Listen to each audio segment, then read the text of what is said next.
Victoria Reynolds reached down, grabbed the little girl's backpack off seat 2A, and threw it into the aisle like it was trash someone forgot to collect.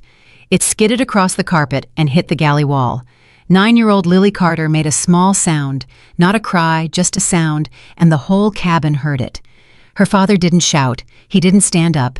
He pulled out a pen and wrote down 4 names. 5 minutes after that plane pushed back from the gate, it stopped. Doors opened. And every single passenger in first class was ordered off because of what that quiet man in the worn jacket actually was. Before we go on, do me a favor. Tell me in the comments what city you're watching from. I want to see how far this story travels tonight. And if you believe a man's worth isn't measured by his jacket, subscribe to the channel and stay with me all the way to the end. Part 1 starts right now. The first thing Ethan Carter did that morning was check the tickets. Then he checked them again in the parking garage. Then a third time in the security line, holding them up under the fluorescent lights, like a man reading a letter from someone who had died. "Dad," Lily tugged his sleeve. "You already looked." "I know. 3 times. 4 if you count the kitchen. Why do you keep looking?" Ethan folded the boarding passes and slid them into the inside pocket of his jacket, the brown one with the frayed cuff and the small burn hole near the elbow that he'd never bothered to patch. "Because your mother used to say a man who checks twice never has to apologize once." Lily thought about that the way 9-year-olds think about things seriously and for about 4 seconds. "That doesn't explain 4 times. "No," Ethan admitted. "It doesn't." She grinned at him, and he felt the whole 9 years of his life since her birth land on his shoulders at once heavy and good. The truth was simpler than anything he could have said out loud. Those 2 boarding passes represented 11 months of overtime, 11 months of Saturdays under a Cessna's cowling with grease in the creases of his knuckles, 11 months of packing his own lunch instead of buying it, of driving a truck with 214,000 miles on it, because a new one could wait, of telling a 9-year-old, "Not this month, sweetheart, maybe next month," until she stopped asking. Seat 2A and Seat 2B, first class, Meridian Airways Flight 1147, Chicago to Charleston. Charleston because that was where Sarah was from. That was where her mother's house still stood on a street lined with live oaks, and where a small white church held a small brass plaque with her name on it, and where Lily had never once set foot in her entire life. 2 years. 2 years since the phone call, since the hospital corridor with the bad coffee, since the day Ethan Carter learned exactly how much a human being could carry before he had to sit down on the floor of a stairwell and put his head in his hands. He'd promised himself 2 things that year: that Lily would never see him break, and that one day he'd take her home, not in the back of a bus, not in the last row of a red-eye, but properly, up front, where people got treated like people. "Dad, yeah. Are we rich now?" Ethan laughed, a short, surprised bark of a laugh that got a look from the TSA agent. "No, baby, we are not even a little bit rich." "Then how come?" "Because sometimes," he said, crouching down to fix her jacket zipper, "you spend a lot on one thing so you can remember it forever. That's not rich, that's just choosing." "Choosing what?" "Choosing a memory over a bunch of stuff." He stood. "Come on, Gate 12. Gate 12 was crowded and warm and smelled like burnt coffee. Lily wanted to sit by the window and watch the ground crew, so Ethan sat next to her and watched them too, and after a while she noticed he was watching differently than she was. "You're doing the thing," she said. "What thing?" "The mechanic thing, where you look at a plane like it's a person." "It is a person," Ethan said. "Every one of them's a little different. That one out there? Listen." He tilted his head. "That's an auxiliary power unit that needs a bearing looked at. You can hear that. I've heard about 4,000 of them." An older man 2 seats down lowered his newspaper. Big hands, silver crew cut, a ball cap that said USS Coral Sea. 22 years in the Navy, he said. "Aviation machinist's mate. You're right about that, APU." Ethan smiled. "Whereabouts?" "Pensacola mostly, then everywhere else."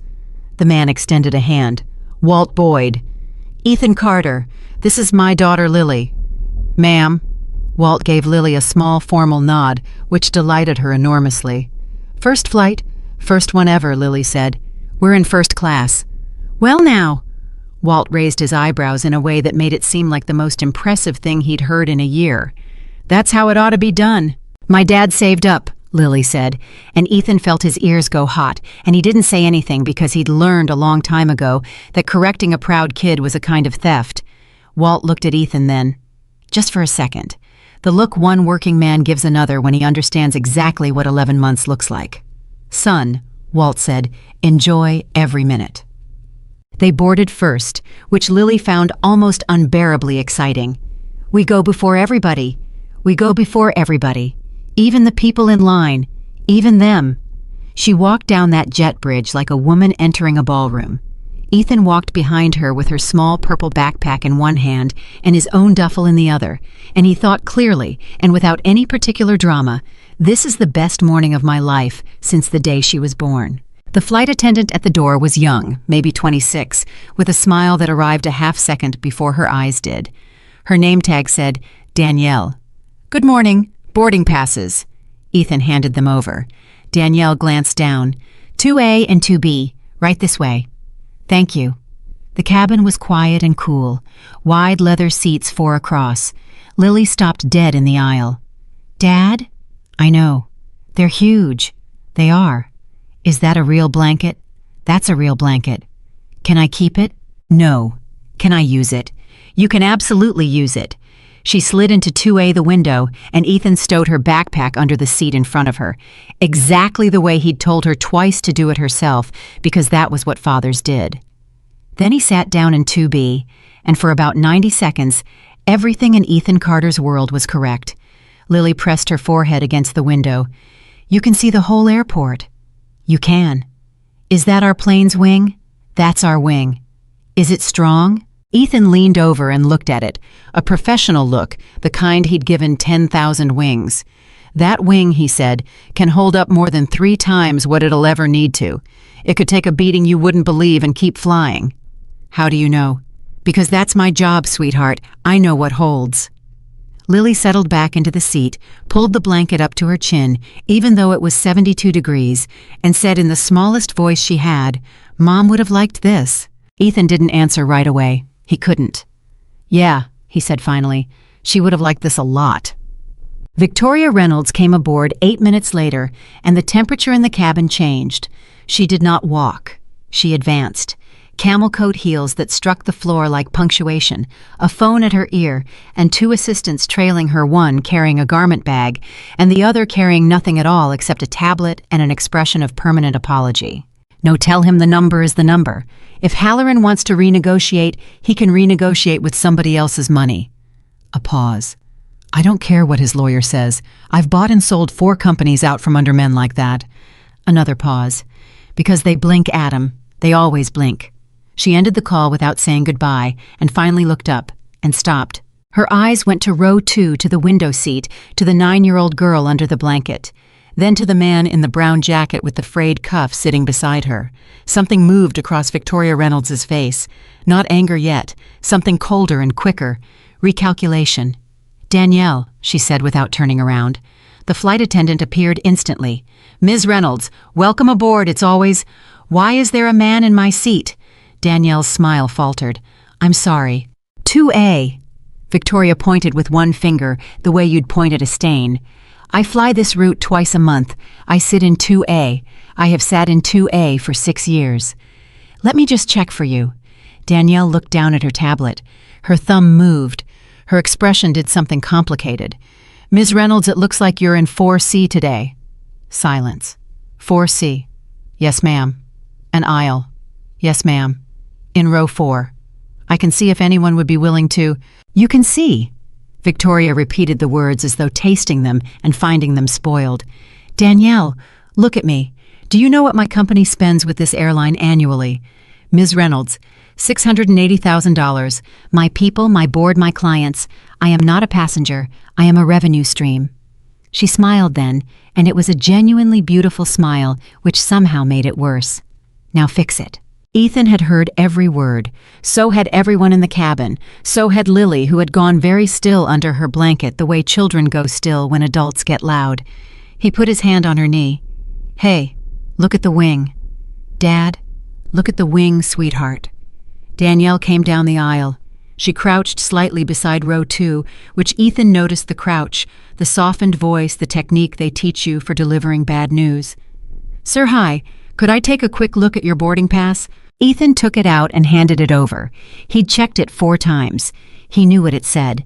Danielle read it. Read it again. Her jaw tightened almost imperceptibly. "Everything all right?" Ethan asked. "There may be a reservation issue." "There's no issue. That's my seat. That's my daughter's seat."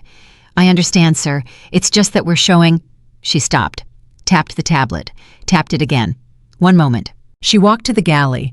Ethan watched her go, and he watched her pick up the interphone, and he watched her turn her body away from the cabin as she spoke into it, and something old and quiet in the back of his brain woke up and started paying very close attention. Because Ethan Carter had spent his entire adult life around airplanes, and he knew the way you know the sound of your own name, that a confirmed seat assignment does not develop a reservation issue 9 minutes before departure while the passenger is already sitting in it, not by accident.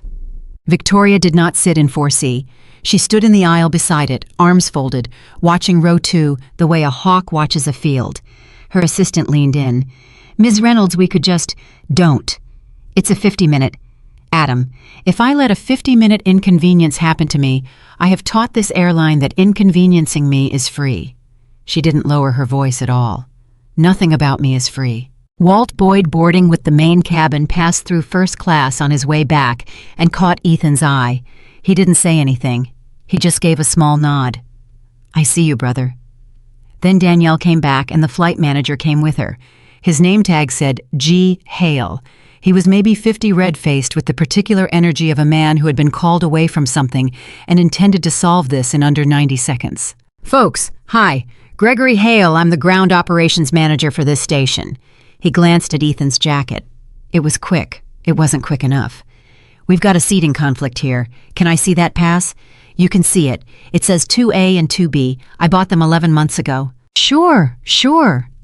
Hale looked at it for less than 3 seconds and handed it back. "Sir, here's the situation.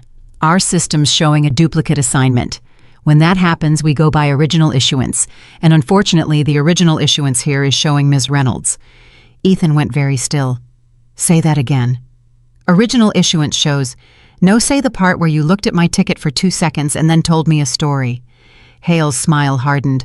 "Sir, there's no need for— I paid for these seats in September of last year."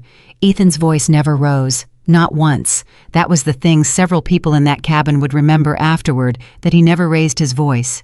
"Confirmation code, I can pull it up right now. Card statement, I can pull that up too. Seat assignment locked at purchase because I paid the fee to lock it. $29 each. I remember because it was almost $60 I didn't want to spend, and I spent it anyway so that this exact conversation would never happen." Hale blinked. "So let's not do the system thing," Ethan said. "Let's do the true thing. Whose name is on 2A?" The cabin was silent. 13 other passengers in first class were now watching openly. Hale looked at the tablet in Danielle's hands. Danielle looked at the floor. "Sir," Hale said, "I need you to move." Lily's hand came out from under the blanket and closed around her father's wrist. Ethan felt it, in years old, and she already knew the shape of adults deciding something about her family. "Dad, it's okay. Are we in trouble?" And there it was. Ethan had been hit in the face once at 19 in a bar he shouldn't have been in. He'd been under a jet engine that dropped 4 inches with his arm inside it. He'd been standing in a hallway when a doctor came out and didn't have to say anything at all because his face said all of it. None of that landed like "Are we in trouble?" He turned in his seat so his back was to Hale, so his back was to Victoria, so that for 1 second there was nobody in the world but the 2 of them. "Look at me," he said. "Are you looking—" "Yes. We did nothing wrong. Do you hear me? Not one thing. You didn't do anything wrong, and I didn't do anything wrong. Some grown-ups are making a bad choice right now. That's on them. It is not on us." "But they said—" "I know what they said." He tucked her hair behind her ear. "Sweetheart, listen. When people look at somebody and decide what they're worth before they've said a word, that's the smallest thing a person can do, and we're not going to be small back. Okay."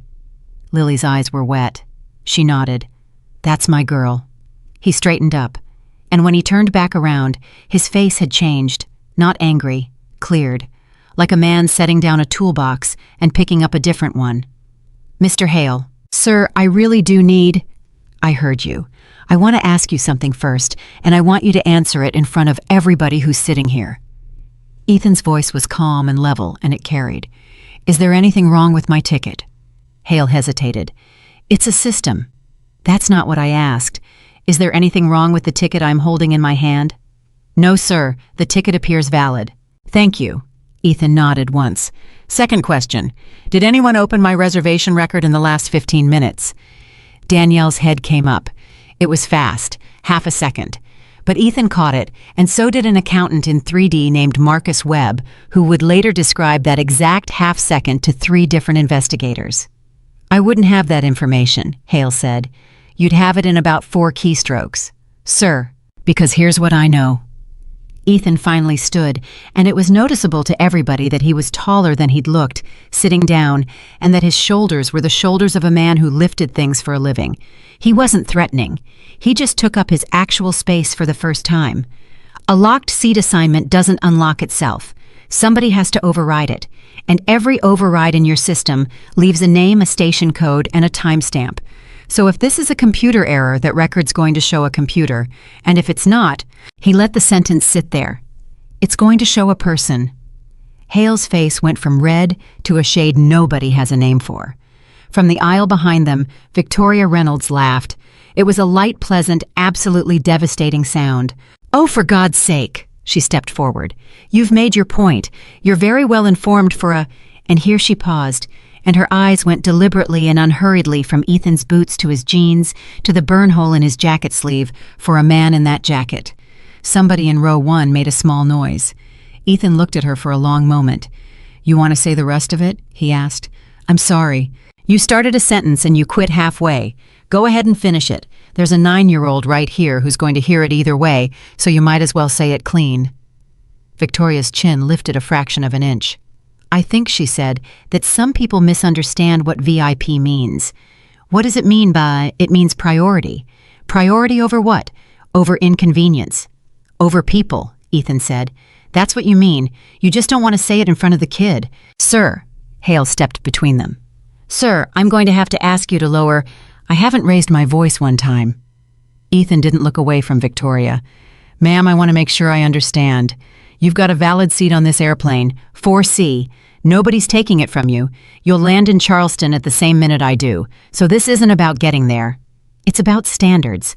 Whose? Mine, Victoria said. And frankly, whether you like it or not, this airline's. There is a reason there is a curtain between this cabin and that one. It isn't decorative. And that several passengers agreed later was the moment the cabin turned. Because up until then, a number of people in first class had been quietly on Victoria's side, not out of cruelty, out of habit, out of the 1,000 small assumptions that a well-dressed woman with assistance is probably in the right and a tired man in work boots has probably made a mistake. But she said the curtain isn't decorative, and a woman in 1C, a retired schoolteacher named Ruth Alvarez, put down her orange juice and said out loud to nobody in particular, "Good Lord." Hale made his decision. Okay, folks, here's what we're going to do. He clapped his hands once the way men do when they want a conversation to be over. Sir, we've got a seat available in the main cabin, row 28. I can get you a full refund on the fare difference, plus a $200 travel voucher, and I'll personally make sure both seats. I'm sorry. Are you moving both of us to row 28? Hale looked at his tablet. Then he looked at Danielle. Then he did something Ethan would remember for the rest of his life. He looked at his shoes. We have 1 seat available, Hale said. Ethan didn't move. 1. The flight's full, sir. Your daughter can stay right here, and he checked in 2B, and she'll be extremely well looked after. Our crew is, say the rest of it, and you'd be in 28E. 28E. Ethan repeated it flatly. Middle seat, 26 rows back, behind 2 bulkheads and a curtain, from a 9-year-old on her first flight in her life. It's a 52-minute flight. Mr. Hale. Ethan's voice dropped and got, if anything, gentler. Do you have kids? Hale's mouth opened, closed. 2, he said. How old? 6 and 11. Would you sit in 28E? Nobody said anything. That's what I thought, Ethan said. Danielle spoke up then for the first time since the galley. Her voice was thin. Sir, I'd keep an eye on her the whole flight, I promise. I'd sit with her during cruise if I could. And Ethan looked at her, and there was no anger in it at all, which was somehow worse. "I believe you," he said. "I think you'd do that. I think you're a decent person who's about to do an indecent thing because somebody with a title told you to, and you're going to carry it around a lot longer than you think." Danielle's eyes filled. She turned away fast. That was when Victoria took the backpack. Later, she would insist she was simply clearing the seat area. 14 people would remember it differently, and one of them would have it on video. She reached down past Lily, took the purple backpack out from under the seat by one strap, and swung it into the aisle. It hit the galley wall and slid, and a zipper burst, and a small yellow notebook and a plastic horse came skittering out across the carpet. Lily made a sound. Not a cry, just a sound. And the entire first-class cabin of Meridian Airways Flight 1147 heard a 9-year-old girl make a sound she should never have had to make. Ethan moved, not toward Victoria. He stepped past her, knelt in the aisle, and picked up the notebook. He picked up the plastic horse. He put them back in the bag and zipped what was left of the zipper, and he did it slowly, and the cabin watched him do it, and the silence got so heavy you could hear the jet bridge groan outside. Then he stood up and handed the backpack to his daughter. "Everything's here," he said. "Nothing's broken. The zipper's broken. I'll fix it tonight." "You always say that." "I always do it," Ethan said, and Lily made a wet little laugh, and Ruth Alvarez in 1C put her hand over her mouth. Ethan turned around. "Ms. Reynolds, I was clearing the—" "I want to tell you something, and then I'm going to stop talking to you for the rest of your life." He said it without heat. That was the frightening part. You didn't just take a seat. Anybody can take a seat. What you did was you taught a 9-year-old that when a person with money wants something, the rules bend. And she's going to carry that. She's going to carry it into her first job interview and her first apartment application and the first time somebody looks at her name and decides something. You put that in her today, for a window seat, on a 52-minute flight. Victoria's mouth was a thin line. "You don't know anything about me," she said. "No, ma'am," Ethan agreed. "I don't." He picked up his duffel. "But I'm about to." I walked back to 28E. That's the part nobody expected, and it's the part that mattered most. He didn't refuse. He didn't demand a supervisor. He didn't get himself dragged off an airplane in a viral video.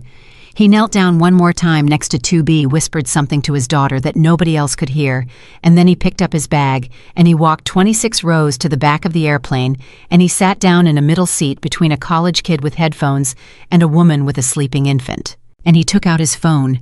What he'd whispered to Lily was this: "Count to 300 for me. Slow. When you get to 300, look up." She'd asked why. He'd said, "Because I want you to see something." In 28E, Ethan Carter did not open a social media app. He did not call a lawyer. He opened his notes, and he typed in the flat, unhurried way of a man filling out a maintenance log 0847. Danielle Price, F.A., told twice ticket was valid, escalated anyway. 0851. G. Hale G&D Ops, MGR Ord. Reviewed BP Approx 2 SIC. Claimed original issuance. False. Refused to state override source. 08 Zaxby 3. Locked seat assignment. 2A altered post boarding. Override required. Station code plus agent ID recoverable. 0856. Passenger V. Reynolds stated annual spend as basis for reassignment. Witnessed by full F cabin. 0857. Minor child separated from sole parent. No unaccompanied minor protocol offered. No consent obtained. 0858. Property of minor removed from seat area by third party. He read it back once. Then he added one more line and he looked at it for a long time before he typed it. I let it happen on purpose. Because that was the truth, and he'd known it since the moment Hale looked at his shoes. He could have stopped it in 11 seconds. 11 seconds and one phone call, and Gregory Hale would have been escorted off his own jet bridge before the boarding music finished. Ethan had known that the entire time. He had sat there with that knowledge in his chest like a hot coal, and he had chosen deliberately with his daughter's hand around his wrist not to use it. Because he'd needed to know. Not whether they'd treat him fairly. He already knew how they treated him. He'd spent 11 months in a workshop in Rockford being called "Hey Buddy" by men who'd have called him "Sir" if they'd known. He needed to know what happened to the man with no leverage at all, the man in the brown jacket, the man with the burn hole in the sleeve, the one who couldn't threaten anybody, couldn't call anybody, couldn't do anything at all, except hold up a ticket he'd paid for and ask in a reasonable voice to be allowed to sit in his own seat next to his own child. Now he knew. The seatbelt sign chimed. Ethan looked out through the gap between the seats in front of him. 26 rows of heads, a curtain, and somewhere past it, a 9-year-old girl counting slowly to 300 with her hands folded in her lap.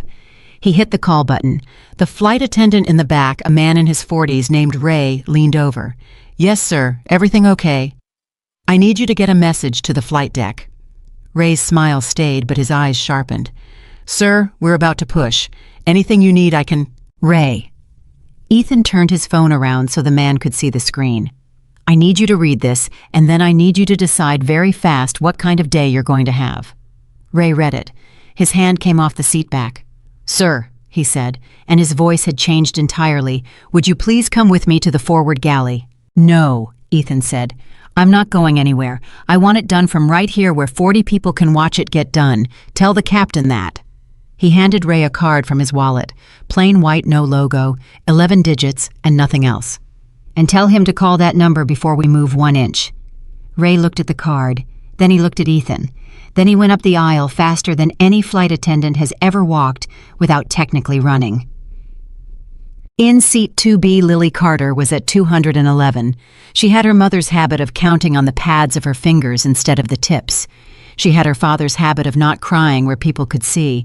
The blanket was still folded across her lap because nobody had taken it away, and Victoria Reynolds was sitting 1 seat over in 2A scrolling her phone and had not looked at her once. 240. Danielle came down this aisle with a glass of orange juice she hadn't been asked for. "Sweetheart, would you like—" "No, thank you," Lily said. 246. Danielle stopped. "I'm sorry. I'm counting to 300. My dad told me to." Something happened in Danielle Price's face. "Why?" she asked quietly. "Because he said I'd see something." 260. Danielle straightened up slowly, still holding the orange juice, and looked toward the front of the airplane where the cockpit door had just opened. 271. The first officer stepped out. He did not look at the passengers. He walked directly to the forward galley phone, picked it up, and stood with his back to the cabin for 11 seconds. 284. He hung up. He said something to Ray, who had appeared at his elbow. Ray nodded once. 292. The engines which had been spooling spooled back down. The cabin lights, which had dimmed for departure, came back up to full. 298.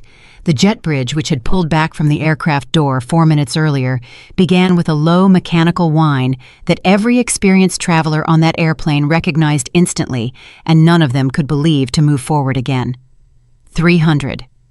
Lily Carter looked up. And over the PA, in a voice that was doing an extremely poor job of sounding routine, the captain of Meridian Airways Flight 1147 said, "Ladies and gentlemen, this is the flight deck. I need everyone to remain seated. We are returning to the gate." Victoria Reynolds's head came up from her phone for the first time in 11 minutes. "What?" she said. Nobody answered her. Down the aisle, 26 rows back, a man in a brown jacket with a burn hole in the sleeve unbuckled his seatbelt and stood up. The man in the brown jacket did not run. That was the first thing Ray noticed walking 3 steps behind him up the aisle. 42 rows of people were craning their necks, and the engines were winding down, and the jet bridge was groaning back into place, and Ethan Carter walked up that aisle at the exact same pace he'd walked down it. "Sir," Ray said quietly, "I want you to know the captain's still on the phone." "Good. He's been on it about 90 seconds. That's about right?" "Sir." Ray hesitated.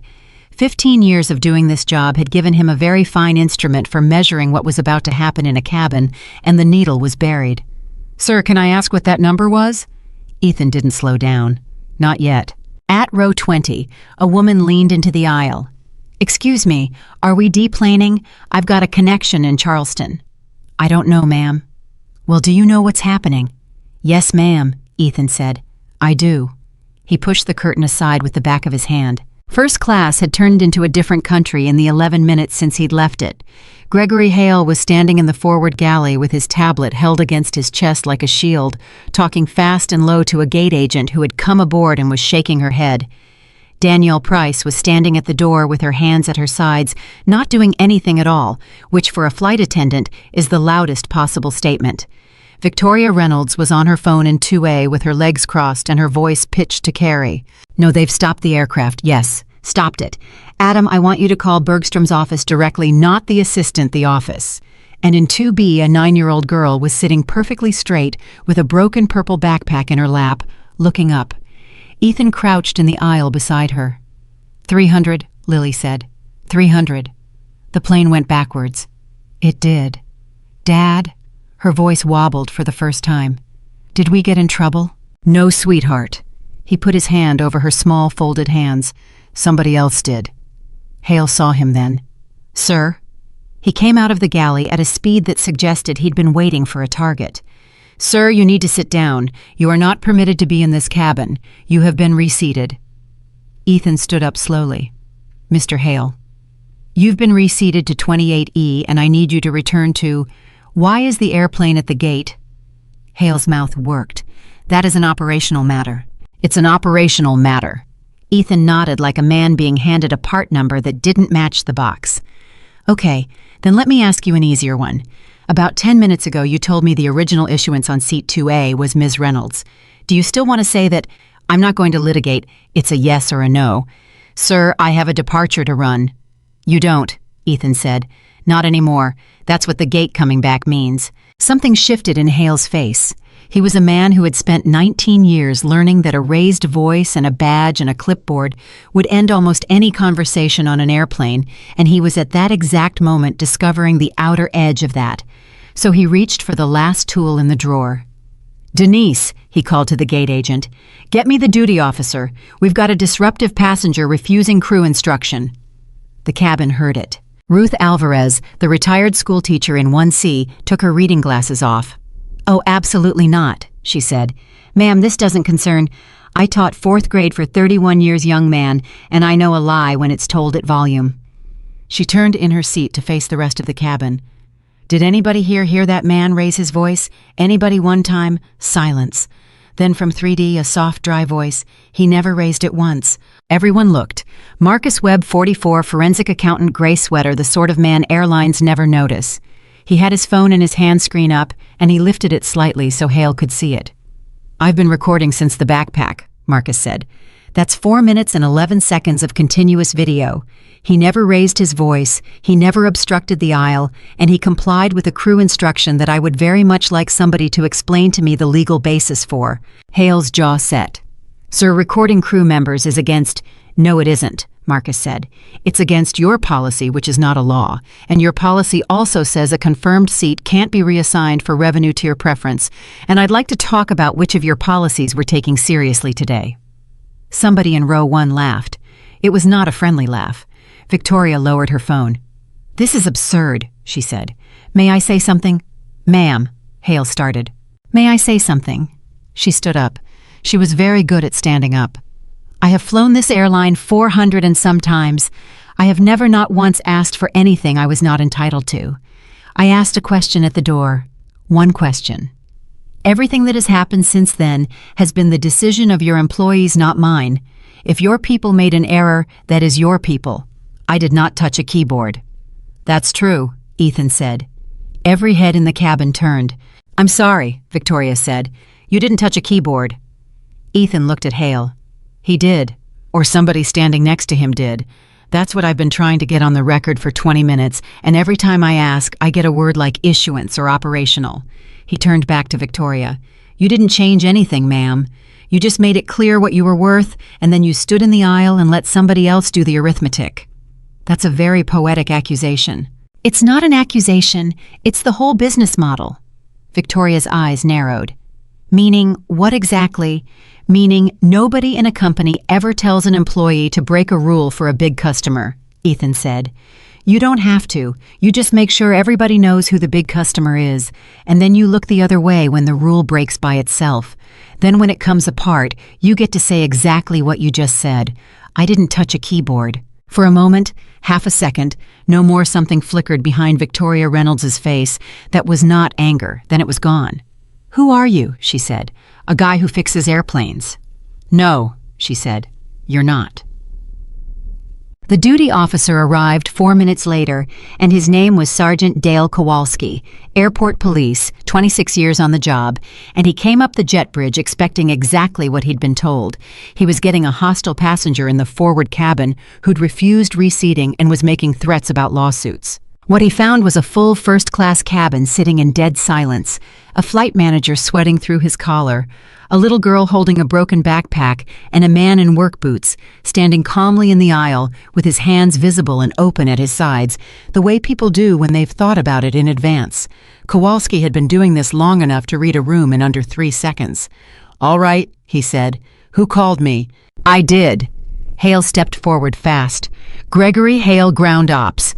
This passenger was reseated for a documented reservation conflict, refused to remain in his assigned seat, returned to a cabin he isn't ticketed for, and has been intimidating my crew." "Uh-huh." Kowalski looked at Ethan. "Sir, you want to give me your version?" "I bought seats 2A and 2B 11 months ago. My daughter's in 2B. 20 minutes ago, I was told there was a system conflict and moved to 28E. I complied. I got up when the aircraft returned to the gate because my 9-year-old was sitting alone up here and I wanted to be next to her." "That's it. That's it." Kowalski looked at Hale. "That's it. That's a selective." "Sergeant." Ruth Alvarez raised her hand like she was still in a classroom, except she was the one calling on people. "May I?" "Go ahead, ma'am." Everything that man just said is true, and he left out that the woman in 2A threw the child's backpack down the aisle and broke it. Kowalski's chin came up half an inch. "Somebody threw a kid's bag." "I moved an obstruction," Victoria said. "It was under the seat," said Marcus Webb, "where the FAA requires it to be, on video." Kowalski exhaled slowly through his nose, which anybody who had ever worked with him would have recognized as the sound of a very long shift getting longer.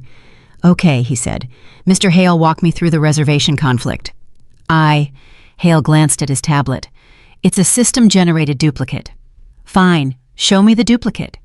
"It's the record's been updated, so show me the record then." Hale didn't move.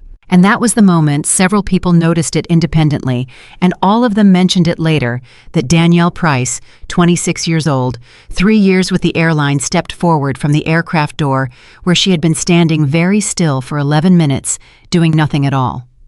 "I can show you the record," she said. "Danielle." Hale's voice was a warning. He asked to see the record. "Danielle." She held out her tablet to the sergeant, and her hand was shaking so hard the screen wobbled, and she said it anyway. At 8:49 this morning, seat 2A was showing E. Carter locked at purchase with a paid seat lock fee. At 8:53, the assignment was overridden and reissued to V. Reynolds.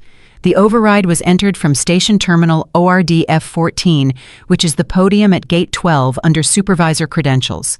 She swallowed. "Mr. Hale's credentials." Nobody breathed.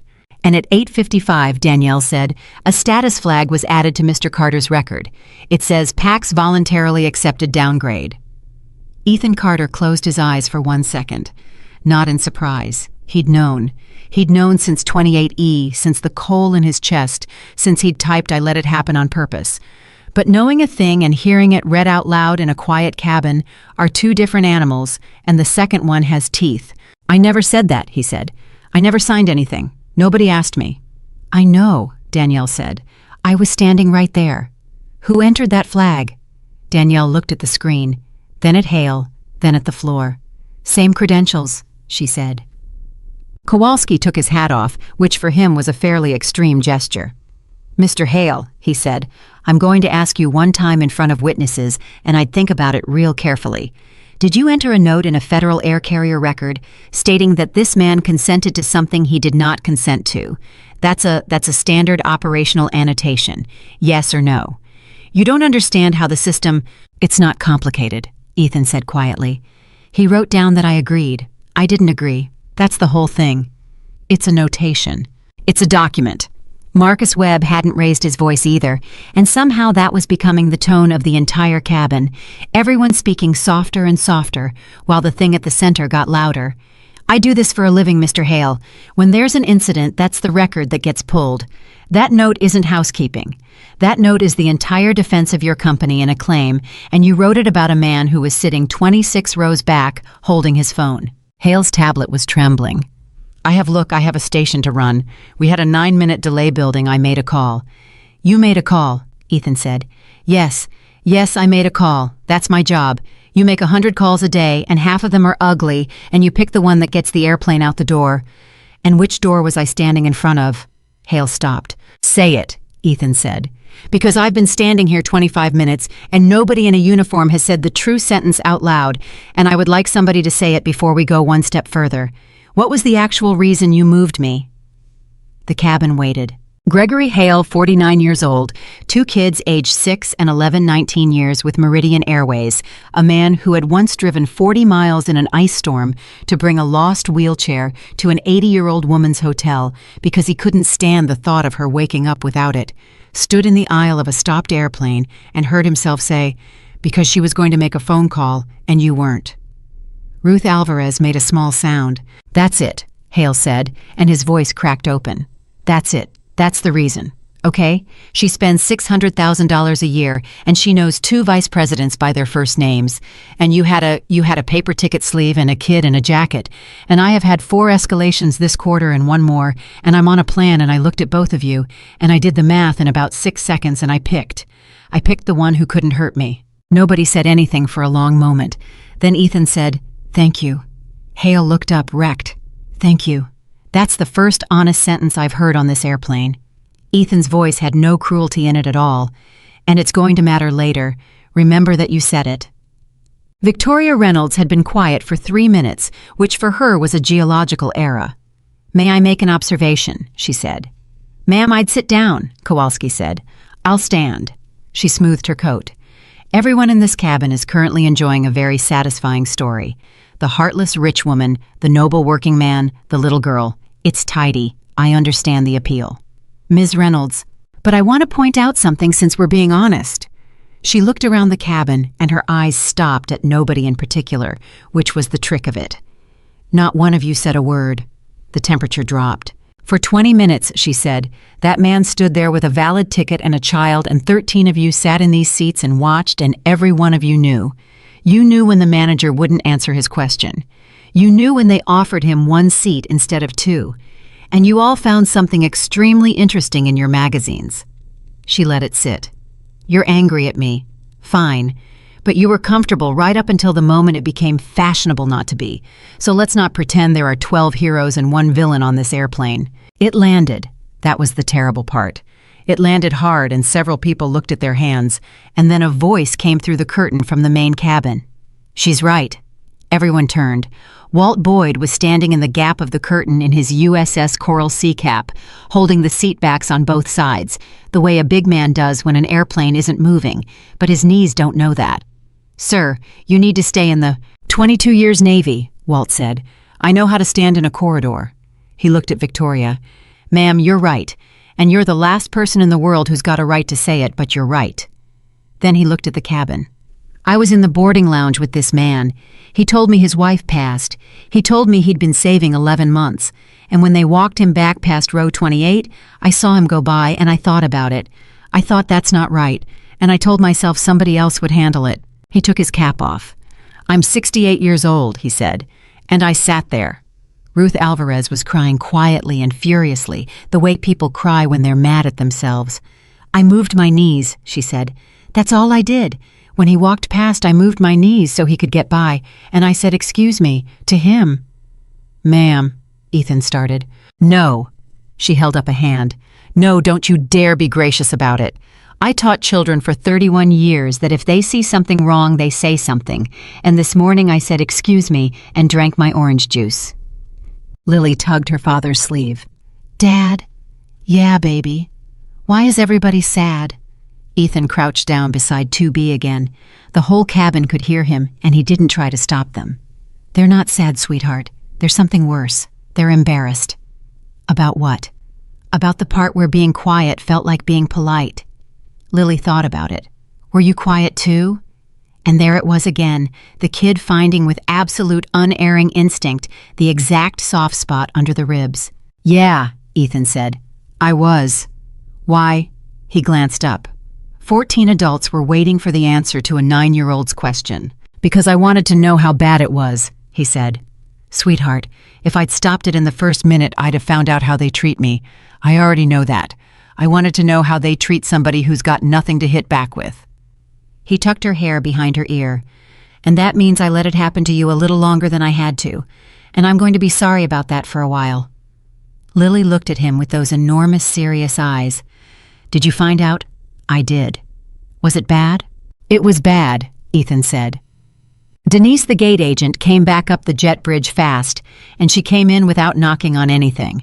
"Sergeant, Mr. Hale." She was pale. "I need okay." "Okay, so the station manager isn't taking it. It's gone above the station." Hale blinked.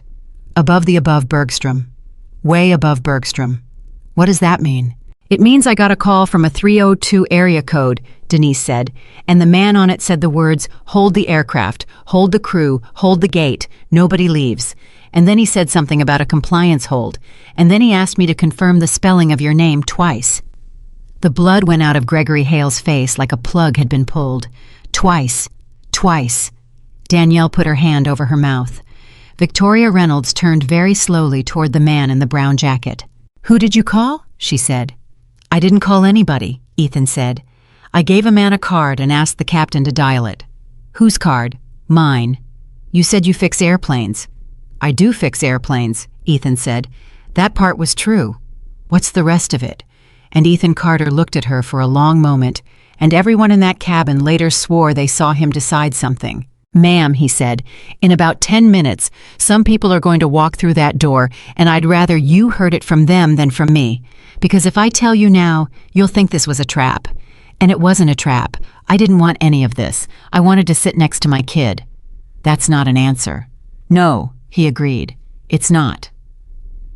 The next 11 minutes were the strangest of Danielle Price's life. Nobody deplaned. Nobody was allowed to. The captain came back on the PA twice, saying nothing at all in the calmest voice available to man. In the main cabin, phones came out and stayed out. Somebody in row 19 figured out that flight on 1147 was showing a status code that nobody could remember seeing before and posted it. And by 9:40, there were 200 people on the internet arguing about what a Meridian compliance hold was. Danielle stood in this galley and poured a cup of water she didn't drink. Ray came in beside her. "You okay?" "No." "You did the right thing." "I did the right thing 40 minutes late." She set the cup down. "Ray, I looked at his ticket. I read it. It said 2A. And I walked to that phone and I called Hale, and you know why? Because she scared you. Because I did the math." Danielle's face crumpled and reassembled. "Same math Hale did. 6 seconds. She's a name, he's a jacket. And I knew. I knew when I crouched down next to him and used the voice. You know the voice, the one we use for the bad news. I used the crouch and the voice on a man who hadn't done anything, because that's the technique for making somebody accept a thing they shouldn't have to accept." Ray was quiet. "And then he looked at me," she said, "and he told me I was a decent person about to do an indecent thing, and I'd carry it longer than I thought." She laughed horribly. "It's been 40 minutes. "Danielle." Ray put his hand on the counter, not on her. "What do you want to do?" "I want to go tell that little girl I'm sorry." "Then go." "She's 9. It's not her job to forgive me." "No," Ray said. "It isn't. Go anyway." So she did. She walked down and crouched in the aisle by row 2 and stopped herself and stood back up and knelt instead, because she was never going to use that crouch again as long as she lived. "Lily." Lily looked up. "My name's Danielle. I'm the one who took your dad's ticket." Her voice was steady for exactly 4 words. "I read it. I knew it was right. And I did the wrong thing anyway, and it made your first flight into this, and I am so sorry." Lily considered her. "Are you going to get fired?" "Probably." "Because of me?" "No," Danielle said fast and hard. "No, sweetheart, not because of you, because of me." Lily nodded slowly. Then she held up the purple backpack.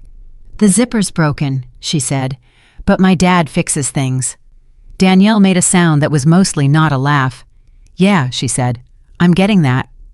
Victoria Reynolds made 4 phone calls in those 11 minutes, and not one of them went the way it was supposed to. The first was to Adam, who was already in a car and already had bad news. The story's out there's video. Somebody in 3D uploaded 4 minutes of it, and it's got 60,000 views. The second was to her communications director, who said the word optics 9 times. The third was to a Meridian vice president whose direct line she'd had for 4 years, and it went to voicemail, which had never once happened before. The fourth was to her daughter. That one she hadn't planned. Mom, Claire Reynolds, 28, a pediatric resident in Denver, who answered on the 4th ring, sounding like she'd been asleep for 90 minutes after an 18-hour shift. Is everything okay? Yes, fine. Everything's fine. Okay, then why are you calling at 9 in the morning? Victoria opened her mouth and discovered to her absolute astonishment that she did not have a sentence ready. There's a situation. On a flight. Are you hurt? No. Is the plane okay? The plane's fine. Mom. A rustle. Claire sitting up. What's going on? There was a seating error, Victoria said, and I handled it badly. A long pause on the line. How badly? There's a child, Victoria said. The pause got longer. Mom, Claire said, and her voice had changed. Did you do the thing? What thing? The thing you did at Aspen. The thing you did to the girl at the front desk in Zurich. The thing where somebody in a uniform is standing there and you make it very clear how much you're worth. That's not, did you do it in front of a kid? Victoria Reynolds sat in seat 2A, a seat that was not hers on an airplane that was not moving in front of 13 people who were not looking at her and were also not looking anywhere else and said nothing at all. Okay, Claire said quietly.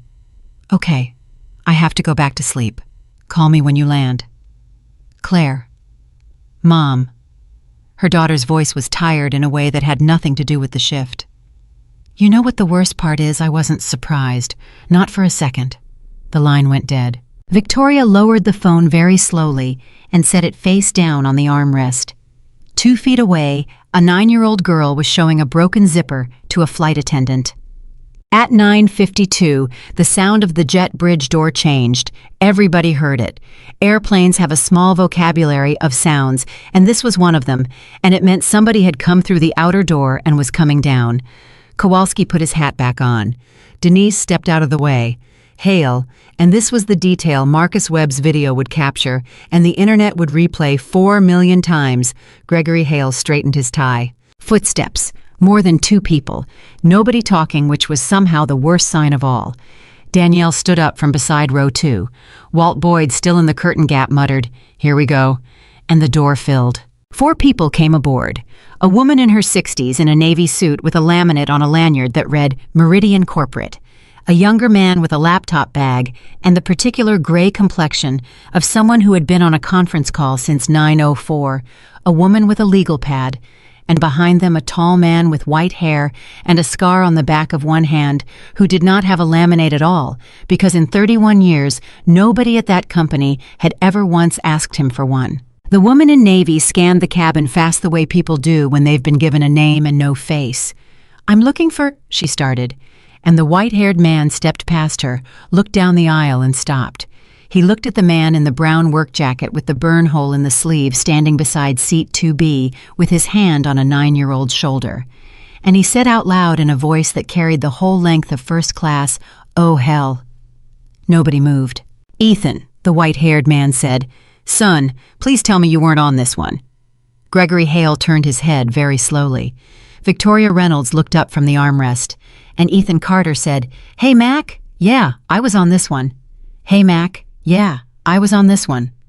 For about 3 seconds, nothing happened at all. Then Thomas McAllister, 68 years old, president of Meridian Airways, 41 years in the industry, 31 of them at this company, a man who had personally signed off on the purchase of every aircraft in the fleet since 2009, walked down the aisle of Flight 1147 past 4 executives, 1 police sergeant, 1 gate agent, and 13 paying passengers, and stopped in front of a mechanic in a brown jacket. "Ethan, Mac, is she all right?" That was the first question. Not what happened, not who did this. Mac McAllister looked past Ethan at the 9-year-old in seat 2B, holding a purple backpack with a broken zipper, and he asked if she was all right. "She's okay," Ethan said. Lily. Mac crouched, actually crouched, knees popping like gunshots. You remember me? Lily studied him. You gave me a wrench. I gave you a wrench. For Christmas. That is correct. It was a wrench, Lily said with the profound moral seriousness of a 9-year-old relitigating a 2-year-old grievance. It was a torque wrench, Mac said, and it was a good one, and someday you'll thank me. He looked at the backpack, then at the burst zipper, then slowly at nothing in particular, and something in his face went very quiet. Somebody want to tell me how that got broken? Nobody in first class said a word. Okay, Mac said, standing back up. Okay. He turned around, and the entire cabin got its first look at what a genuinely angry 68-year-old man looks like when he's spent 4 decades learning not to show it. Who's the station manager? Denise raised a hand about 6 inches. He's on his way from Terminal 3, sir. He's on his way, Mac nodded. 22 minutes since the hold went out and he's on his way. All right, who's the ground ops manager? Silence. I've got a name on a piece of paper, Mac said, so this is a courtesy. Gregory Hale stepped forward. His tie was straight. His hands were not. Gregory Hale, sir. Mr. Hale, Mac looked at him for a long moment. You know who I am? Yes, sir. Say it out loud, please, for the cabin. Hale swallowed. You're Mr. McAllister. You're the president of the airline. That's right. Mac turned slightly so that he was addressing the whole forward cabin and none of it. And I want everybody in this section to understand something before we go one step further, because in about 90 seconds, a bunch of you are going to feel very good about yourselves for being on the right side of this, and I'd like to head that off. He pointed at Ethan without looking at him. That man does not work for me, Mac said. Hale blinked. Sir, I work for him. Somebody in row 1 said what? Victoria Reynolds did not say anything. She had gone completely still in seat 2A, and her hands were flat on the armrests, and she was looking at the man in the brown jacket. The way you look at a word you have read 400 times and have suddenly realized you have been pronouncing wrong your entire life. Mac, Ethan said. Don't. Nope. Mac. I have taken that from you for 2 years, Mac said, and it stops on this airplane. He turned to the woman in the navy suit. Karen Badge. The woman with the lanyard stepped forward and held up a laminate. For anyone who can't see it, Mac said, that says Meridian Airways. Meridian is not a company. Meridian is a subsidiary. There is a holding company above it called Ardent Group, and Ardent owns this airplane, this gate, that jet bridge, my paycheck, Mr. Hale's paycheck, and the carpet you're all standing on. He put his hand on Ethan's shoulder. Ladies and gentlemen, this is Ethan Carter. He is the chairman of the board of Ardent Group. He has been for 2 years. He has never taken $1 of salary for it. He has never had an office. And up until about 11 minutes ago, I was the only person in this terminal who knew what he looked like. The cabin made a sound, not a gasp. Something lower and uglier, the sound of 14 people's stomachs relocating at the same time. Danielle Price sat down, not in a seat, on the galley floor with her back against the cabinet in full view of everyone, like her legs had simply been switched off. Gregory Hale said, "Oh my God." "Yeah," Mac said. "Oh my God. Mr. Hale, I told him to." Hale's voice climbed. I told him to sit in 28E. I told him the original issuance. I stood right there, and Mr. Hale, breathe. I have 2 kids. Gregory, Mac's voice cut through it. Breathe. Nobody's firing anybody in an aisle. That's not how this works, and if it were, I'd have been fired in 1994. Hale put both hands on a seat back and breathed, and Ethan Carter stood there in the middle of all of it, with his hand still on his daughter's shoulder, and looked to everyone watching like the most uncomfortable man in the state of Illinois. Dad, he crouched. Yeah, baby. What's a chairman? 14 adults leaned in slightly. They couldn't help it.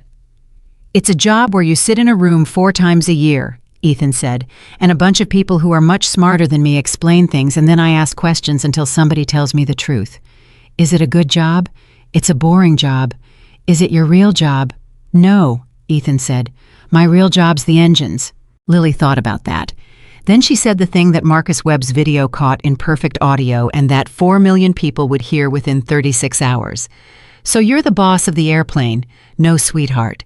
Then what are you the boss of? Ethan was quiet for a second. "The rules," he said. "I'm the boss of the rules." The woman with the legal pad, her name was Priya Raghavan, and she was Ardent's independent compliance counsel, and she had answered an 11-digit phone number at 9:04 in the morning in Wilmington, Delaware, cleared her throat. "Mr. Carter, I need to establish something on the record before we proceed, and I apologize for the formality." "Go ahead." At 9:03 this morning, this office received a call from the flight deck of this aircraft. The caller relayed a request to initiate a Level 1 compliance hold. She looked up. "Do you understand that a Level 1 hold cannot be requested by a passenger?" "I do." "Do you understand it can only be requested by the chairman, the CEO, the general counsel, or the head of safety?" "I wrote that list," Ethan said. "I know you did, sir. I need you on the record anyway." "Understood. It was me." "Thank you." Priya wrote something. "Then this is now a formal proceeding, and everything said in this cabin, from this moment, is preserved." "Ma'am," Sergeant Kowalski said carefully, "with respect, I've got an open incident here, too." "You do, Sergeant, and I'm not going to interfere with it. I'd only ask that we not remove anybody until we fix the record, because in about 6 minutes it's going to matter very much what that record says." Kowalski considered. "Fair enough," he said. "Ciao. Can I say something?" Everyone turned. It was Ruth Alvarez standing up in 1C with her purse clutched in both hands like she was about to address a school board. "Ma'am, you don't have to," Ethan started. "I'd like to apologize." "You don't owe me." "Not to you." Ruth's chin was trembling. "To her." She looked at Lily.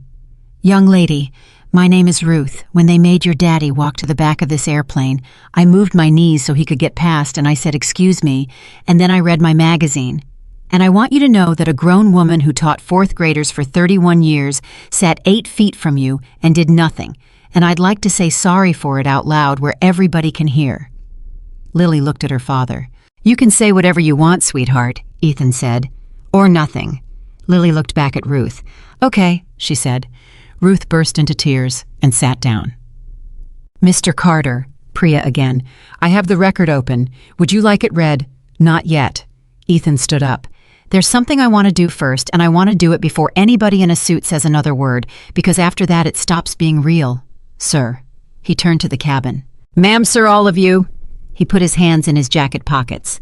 "I want to ask 3 questions. I'm not going to ask them to catch anybody out. I'm going to ask them because I've been in board meetings for 2 years, where these exact questions get answered with a slide deck, and I want to hear them answered by people who were actually standing here." Nobody moved. "First question." He looked at Hale. "Can a paying passenger lose a confirmed seat because somebody else on the airplane has more money?" Hale's mouth opened. "Under policy," he said. "No, sir." "Under practice," long silence. "Yes," Hale said. "How often?" "Sir." "How often, Greg?" Hale's shoulders came down. "Maybe twice a month at this station," he said. "Not usually like this. Usually it's an upgrade shuffle. It's a companion seat. It's little stuff. Nobody screams. Nobody notices. You move somebody who won't call anybody." "Second question." Ethan didn't blink. "Can a 9-year-old be separated from her only parent because a passenger with status wants a window?" "No," Hale said immediately. "No. That one's no. That's not a gray area. That's not even close to a gray area." "Then why'd you do it?" "Because there was one seat," Hale said, "and I had a 9-minute delay and I'd already made the first bad decision, and every bad decision after that was just, it was cheaper than going back and undoing the first one." Priya's pen was moving very fast. "Third question." Ethan's voice changed. It got softer and everyone leaned in. "Somebody in this company wrote in a federal record that I agreed to be moved. I never said a word. I never signed a thing. Nobody asked me." He looked around. "Why does that field even exist?" Nobody answered. "Karen," Max said quietly. The woman in navy stepped forward. "Sir, the voluntary acceptance flag exists because it closes the compensation obligation. If a passenger volunteers, the carrier owes nothing. So the box that says he didn't complain is the box that says we don't have to pay," Karen said. "Yes, sir." Ethan nodded slowly. "That's the whole thing," he said. "That's it right there. We built a button that turns a person's silence into their consent. And then we hired people we scare, and then we're surprised when the button gets pushed." "Read the record," he said. Priya read it. She read it flatly without drama, which made it 100 times worse. At 0841 seat 2A on Meridian 1147 was assigned to passenger E. Carter, purchased 11 September of last year, seat lock fee, paid status, locked, confirmed. At 0843 seat 2B passenger L. Carter Minor, same purchase, same lock, linked companion flag active, which under Policy 12 prohibits separation of the linked pair without written parental consent. Victoria Reynolds's head came up at Policy 12. At 0849 Terminal ORDF 14 opened the record. That's the podium at Gate 12. Whose credentials? Kowalski asked. Supervisor G. Hale. At 0851, the linked companion flag was manually cleared. At 0853, seat 2A was overridden and reissued to passenger V. Reynolds. A pause. At 0855, a status annotation was entered on Mr. Carter's record reading in capital letters, PAX voluntarily accepted downgrade. Same credentials, Danielle said from the floor. Same credentials, Priya confirmed. And at 0858, the compensation obligation on the record closed automatically at $0. Marcus Webb in 3D made a sound like a man watching a car crash he'd predicted out loud. Say that last part again, he said. The compensation obligation closed at 0. So the paperwork was finished, Marcus said, before he even sat down in 28E. Yes. Before the airplane moved. Yes. Marcus turned to Hale. You cleaned it up faster than you moved him. I didn't, that's automatic. It's automatic because somebody designed it to be, Marcus said. That's worse. That's exactly right, Ethan said. And I'm the somebody.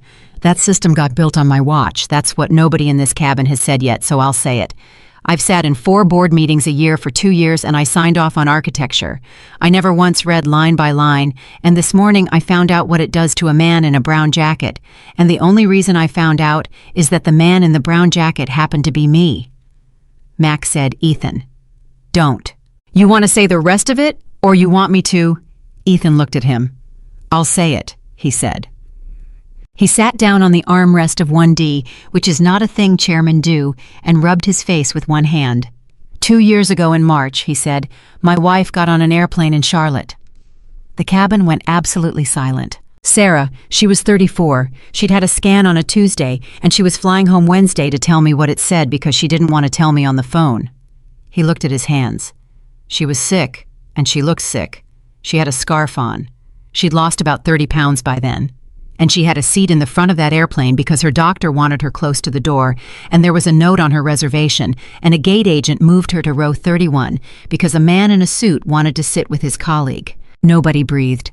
She didn't fight it, Ethan said. That was Sarah. She never fought anything in her life that wasn't cancer. She sat in row 31 for 2 hours and 40 minutes, and she got off that plane and she was gray. And I met her at the curb and I said, what's wrong? And she said, his voice caught once and he waited it out. She said, I just didn't have it in me to argue today. Ruth Alvarez had her hand over her mouth.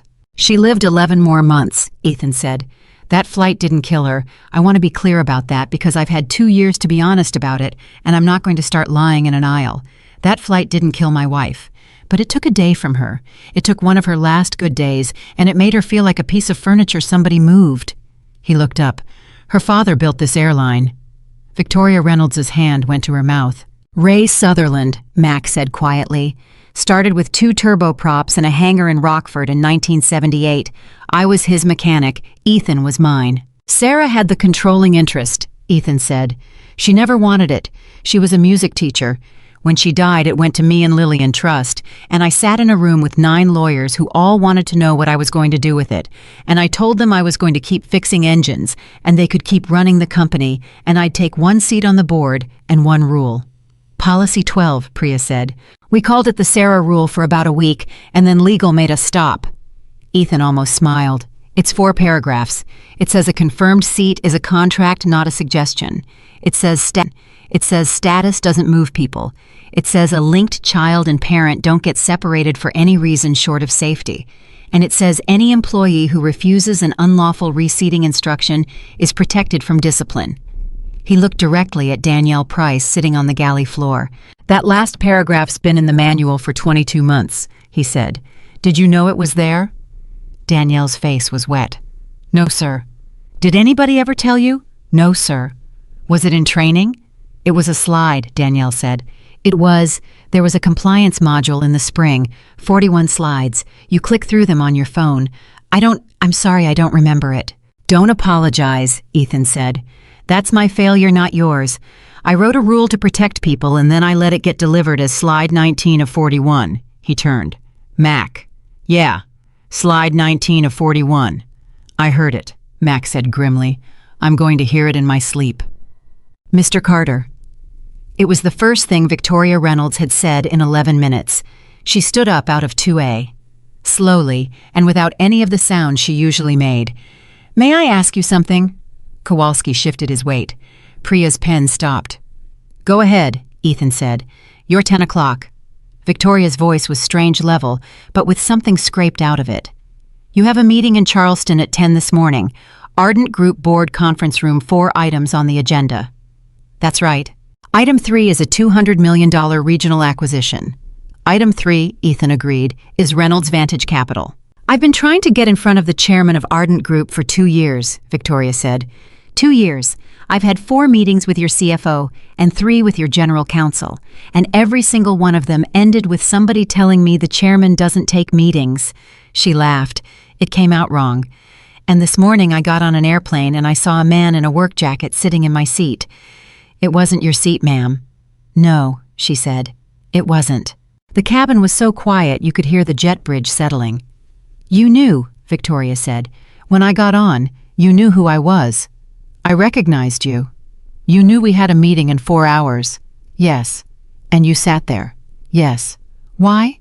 And Ethan Carter said the thing that Marcus Webb's phone did not quite catch, and that 11 people in first class heard perfectly, and that 3 of them would repeat for the rest of their lives. Because I wanted to know what you'd do, he said, when you thought I was nobody. Victoria Reynolds put her hand on the seat back. That's not a fair test, she said. No, Ethan agreed. It isn't. It's the only one that works. You let it happen. I did. To your daughter. And that landed. Everybody saw it land. Ethan's jaw tightened, and he took a breath through his nose, and he did not look away. That's the one, he said. That's the one that's going to keep me up. You want to hit me, ma'am? That's the spot, and you found it in about 9 seconds, which tells me everything about why you're good at your job. I wasn't trying to. You were. It's fine. You're right. Ethan's voice was very steady. I had 11 seconds and a phone number, and I sat on my hands and my kid watched her father get walked to the back of an airplane, and I told myself it was for the greater good. And it was. And it was also a thing I did to a 9-year-old so I could win an argument in a boardroom in 4 hours. He looked over at Lily. And she's going to remember it.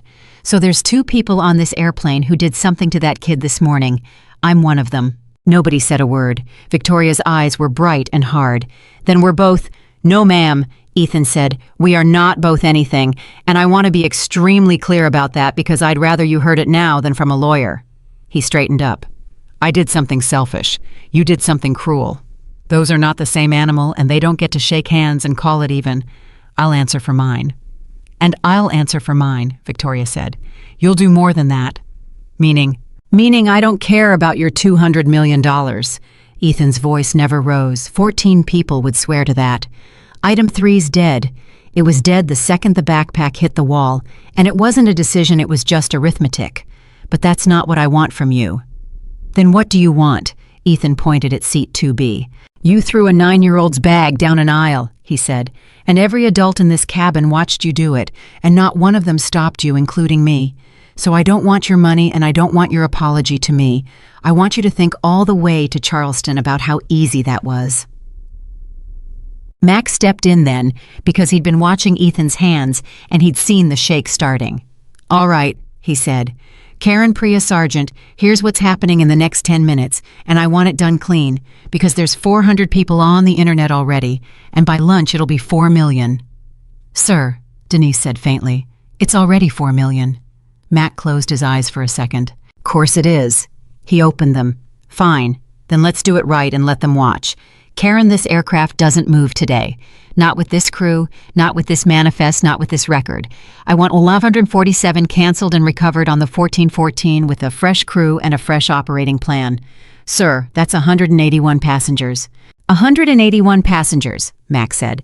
Book every one of them on the next available hotel and meal for anybody who misses a connection, and full refund on today's fare.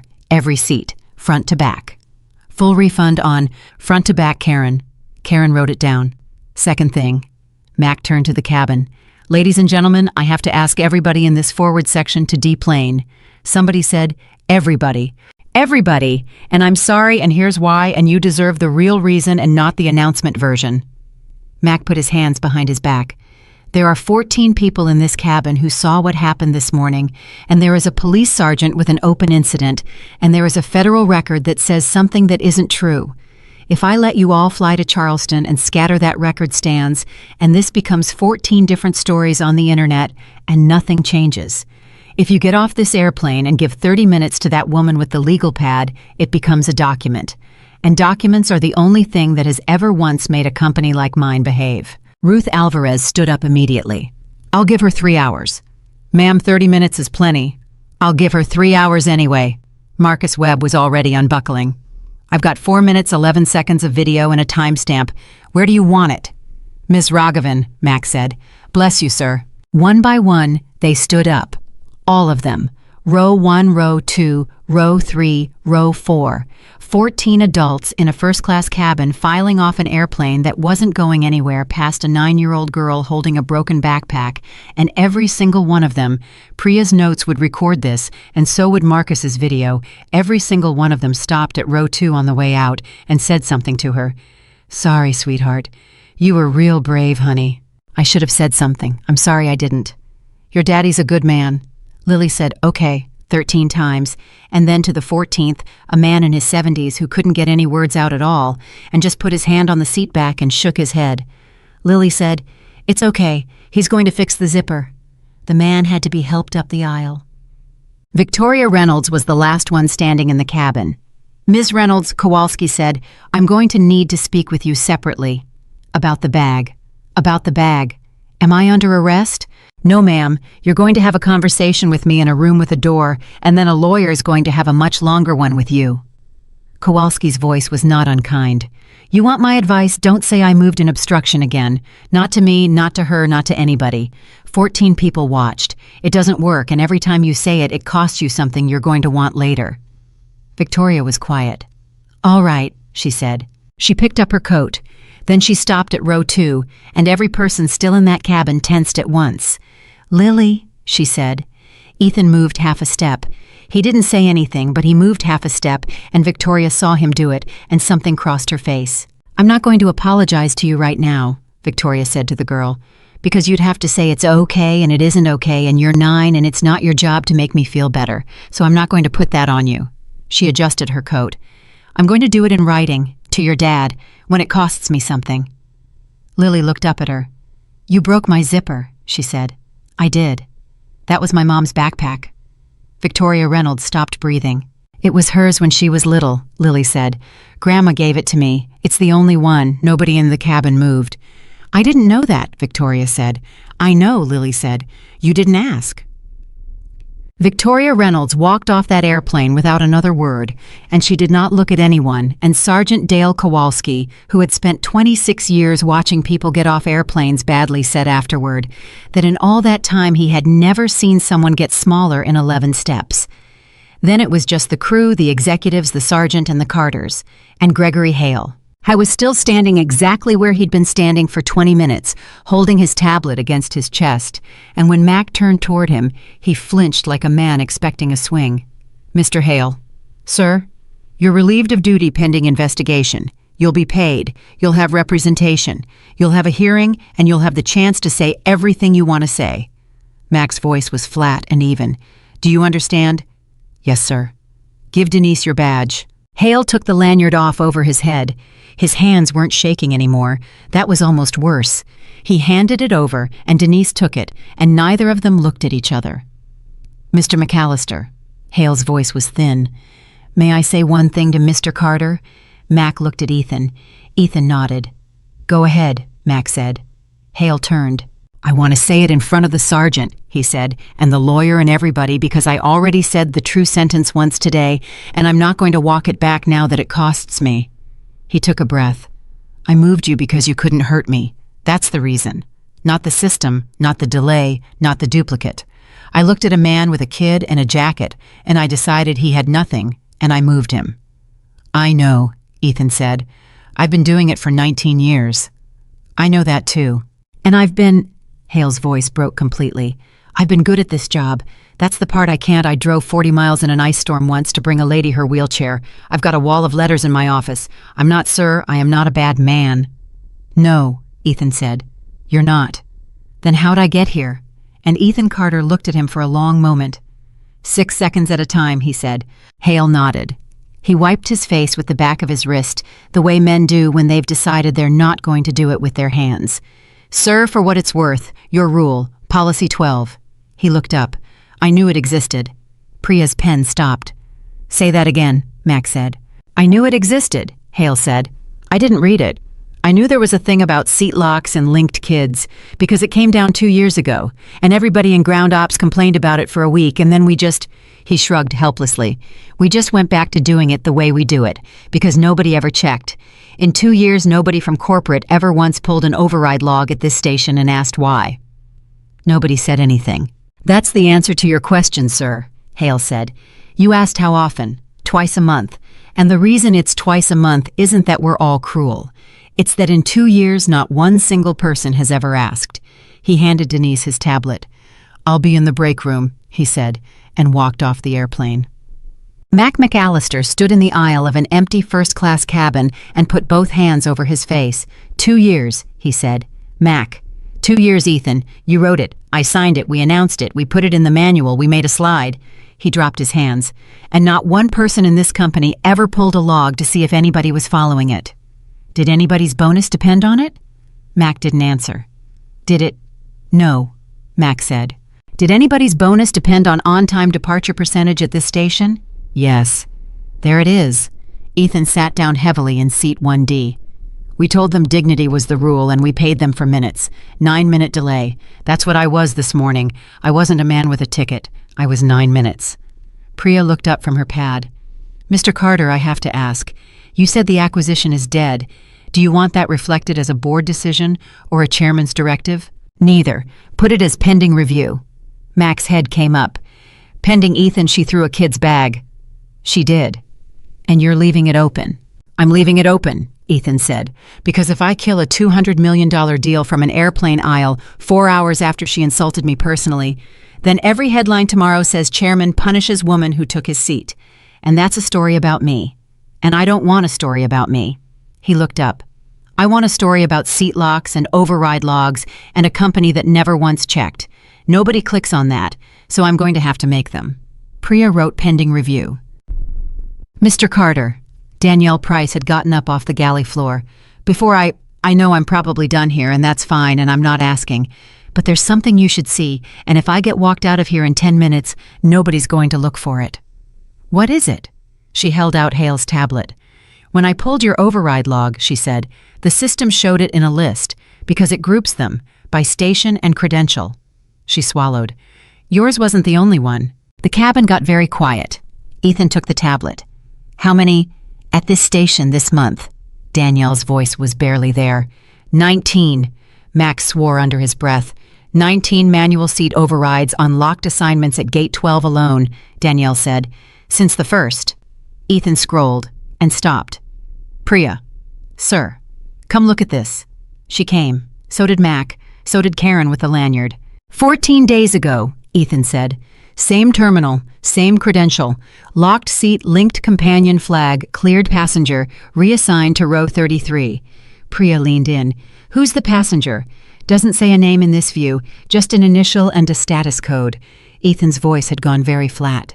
M. Okoye, and the code on the linked flag is UMNRA. Karen's face changed color. What's UMNRA? Kowalski asked. Nobody answered him. What's UMNRA? Unaccompanied minor assisted, Karen said. It's a child traveling with a designated adult who isn't the parent. Grandmother usually. Foster placement sometimes. And they cleared the link, Ethan said. They cleared the link. So somewhere 14 days ago. Ethan said slowly. Somebody sat a kid in row 33 by herself and moved the adult responsible for her and closed the compensation field at $0. And there is no chairman in this story and no video and nobody stopped the airplane. He set the tablet down on the seat. And for the first time all morning, Ethan Carter looked like a man who had been hit. Mac, he said, pull every station, not just O'Hare.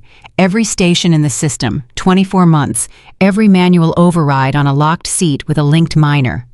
Ethan, that's every station, 24 months, tonight. That's going to be thousands of records.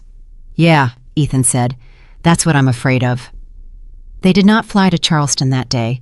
That was the first thing, and it was the thing that mattered most to the only person on the airplane who hadn't asked for any of it. Dad. Yeah, baby. Are we still going? Ethan set the tablet down on the seat beside him and turned around, and for the first time that morning, he didn't have an answer ready. I don't know yet, he said. You said we'd go to Mom's town. I did say that. You said we'd see the church with her name on it. I did. Lily's chin did something small and terrible. Is it because of me? She said. Because I got upset about the backpack. And Ethan Carter, who had faced down a flight manager and a police sergeant and a woman worth $400 million in the space of 90 minutes, without his voice going above conversational, made a sound like somebody had stepped on him. No. He got down on his knees in the aisle. No, sweetheart, listen to me. Look at me. I'm looking. None of today is because of you. Not 1 second of it. He took both her hands. You want to know what today is because a bunch of grown men, including me, built something wrong and then never went back and looked at it. That's it. That's the whole thing.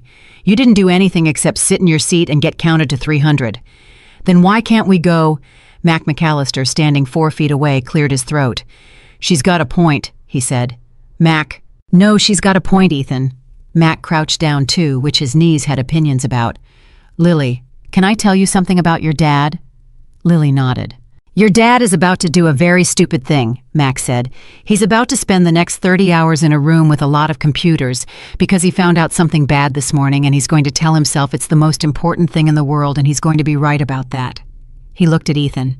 And he's going to miss your first trip to your mother's town and he's going to tell himself that's the price. Mac. And I'm telling you, son, from a man who missed everything, Mac said. That's not the price. That's just the easiest thing to pay. Nobody said anything. How many records? Ethan said finally. Karen's team started the pull 20 minutes ago.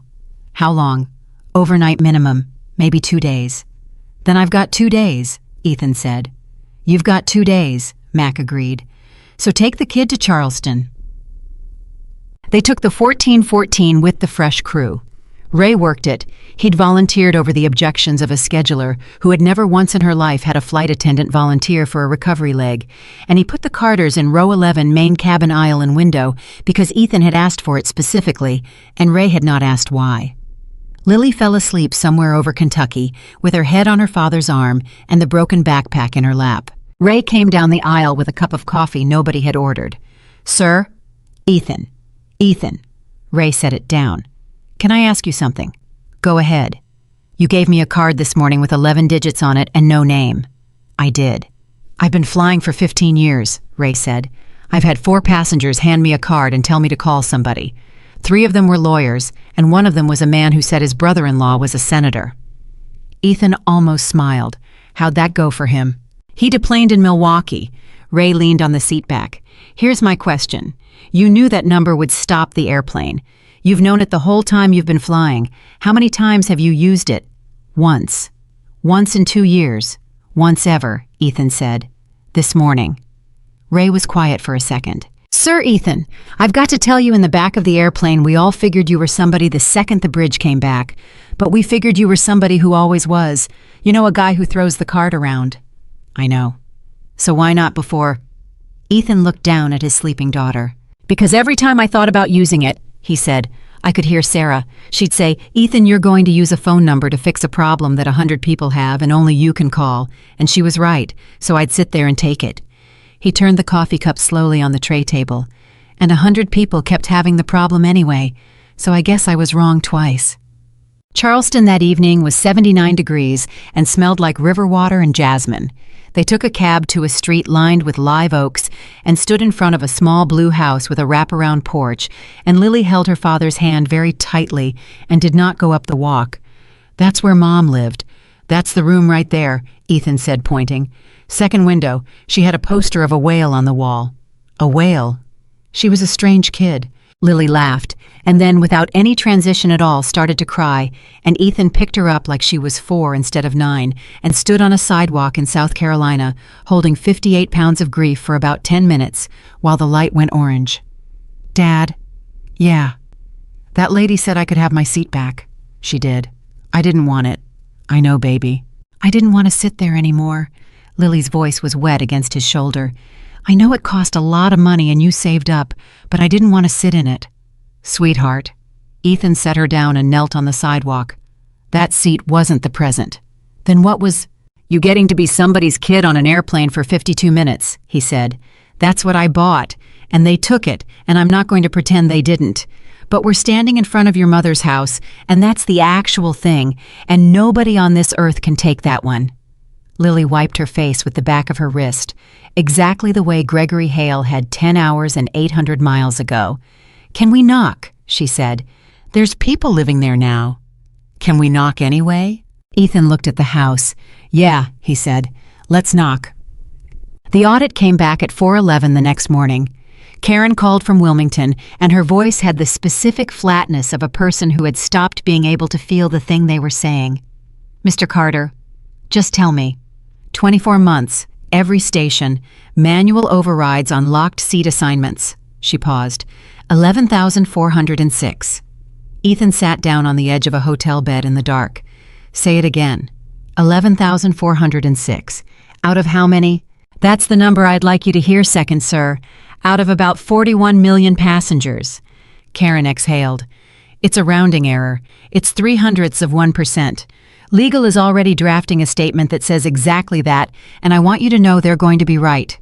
"And the linked minors—" Long silence. "Karen." 682, she said. 682 times in 24 months this company manually cleared a linked companion flag and separated a child from the adult they were traveling with. 209 of those involved children under 10. Ethan didn't say anything. "Sir, how many got compensated?" 14. "Out of 682. "The rest," Karen said, "closed at 0. The voluntary acceptance flag was entered in 631 of them. So somebody typed they agreed 631 times. "Yes, sir. About kids. About kids." Ethan looked at the shape of his daughter asleep in the other bed. "Karen, I want you to hear the next thing very carefully because you're going to have to repeat it to 9 lawyers. Go ahead. Nobody at this company is allowed to say the words rounding error out loud. Not in a meeting, not in a statement, not to a reporter, not to each other in a hallway." His voice was perfectly level. 682 is not a rounding error. 682 is a school. He found M. Okoye on the second day. It took Priya Raghavan and 2 paralegals and a phone call to a station manager in Detroit, and what came back was a name and an address and 1 line in an incident log that nobody had ever read. Her name was Grace Okoye. She was 59 years old.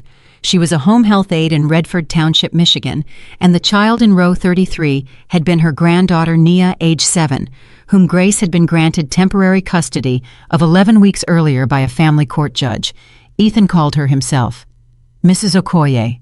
"Who's this?" "My name is Ethan Carter. I'm with the parent company of Meridian Airways. I'm calling about a flight you took 14 days ago from Detroit." The pause on the line was so long he checked the screen. "Mrs. Okoye, you're calling about that?" "Yes, ma'am." "Nobody called about that." Her voice was careful in the way people's voices get when they've been disappointed by an institution before. "I filled out the form on the website, twice. I got an email that said thank you for contacting us." "I know." "I called the number. I was on hold 40 minutes." "I know, ma'am." "And now somebody's calling me."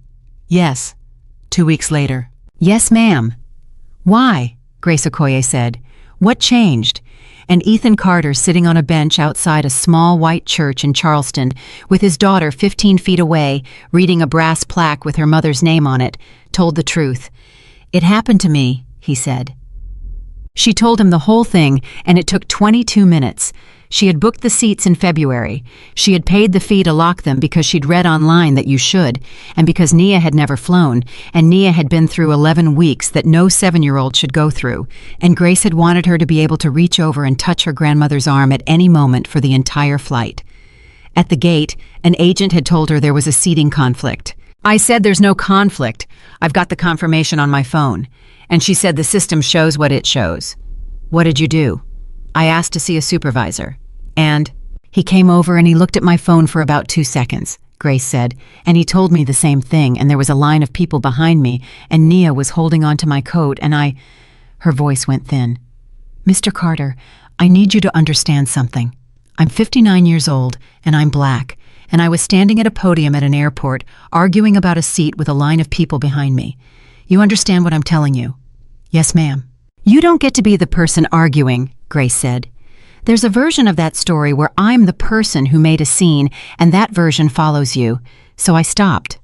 You stopped. I said fine. And they put her in 33, and they put me in 17, and I sat in 17 for 2 hours and 11 minutes, and I could not see the top of my grandbaby's head. Ethan closed his eyes. Did she cry? She didn't make a sound, Grace said. That's the part I can't, Mr. Carter. She has learned not to make a sound. That's what those 11 weeks taught her. And I sat there in 17, and I thought they're teaching her again. Right now. On this airplane. They're teaching her that when a grown-up decides something about you, you sit still and you don't make a sound. Ethan put his hand over his eyes and did not say anything for 11 seconds. Mrs. Okoye. Yes. Somebody at that airport typed a note in your file that said you agreed to be moved. Silence. Say that again. There's a field in our system, Ethan said. It says the passenger voluntarily accepted the change. Somebody checked it on your record. And when that gets checked, the company doesn't owe you anything, and the complaint closes, and nobody ever looks at it again. I never agreed to anything. I know. I said fine, Grace said. That's not the same word. No, ma'am, Ethan said. It is not. He flew to Detroit on a Thursday. Not on the company plane. There wasn't a company plane. Ethan had sold it 14 months earlier over the objections of 6 board members, and the resulting savings had funded a hardship program that nobody had ever bothered to publicize. He flew coach on the 640, and he brought Lily, and he brought a purple backpack in a paper bag. Grace Okoye's kitchen had a table with 4 chairs and a window with a cracked pane and a refrigerator covered in a 7-year-old's drawings. You didn't have to come here, Grace said. I did, though. You could have sent a lawyer. There's a lawyer coming Tuesday, Ethan said.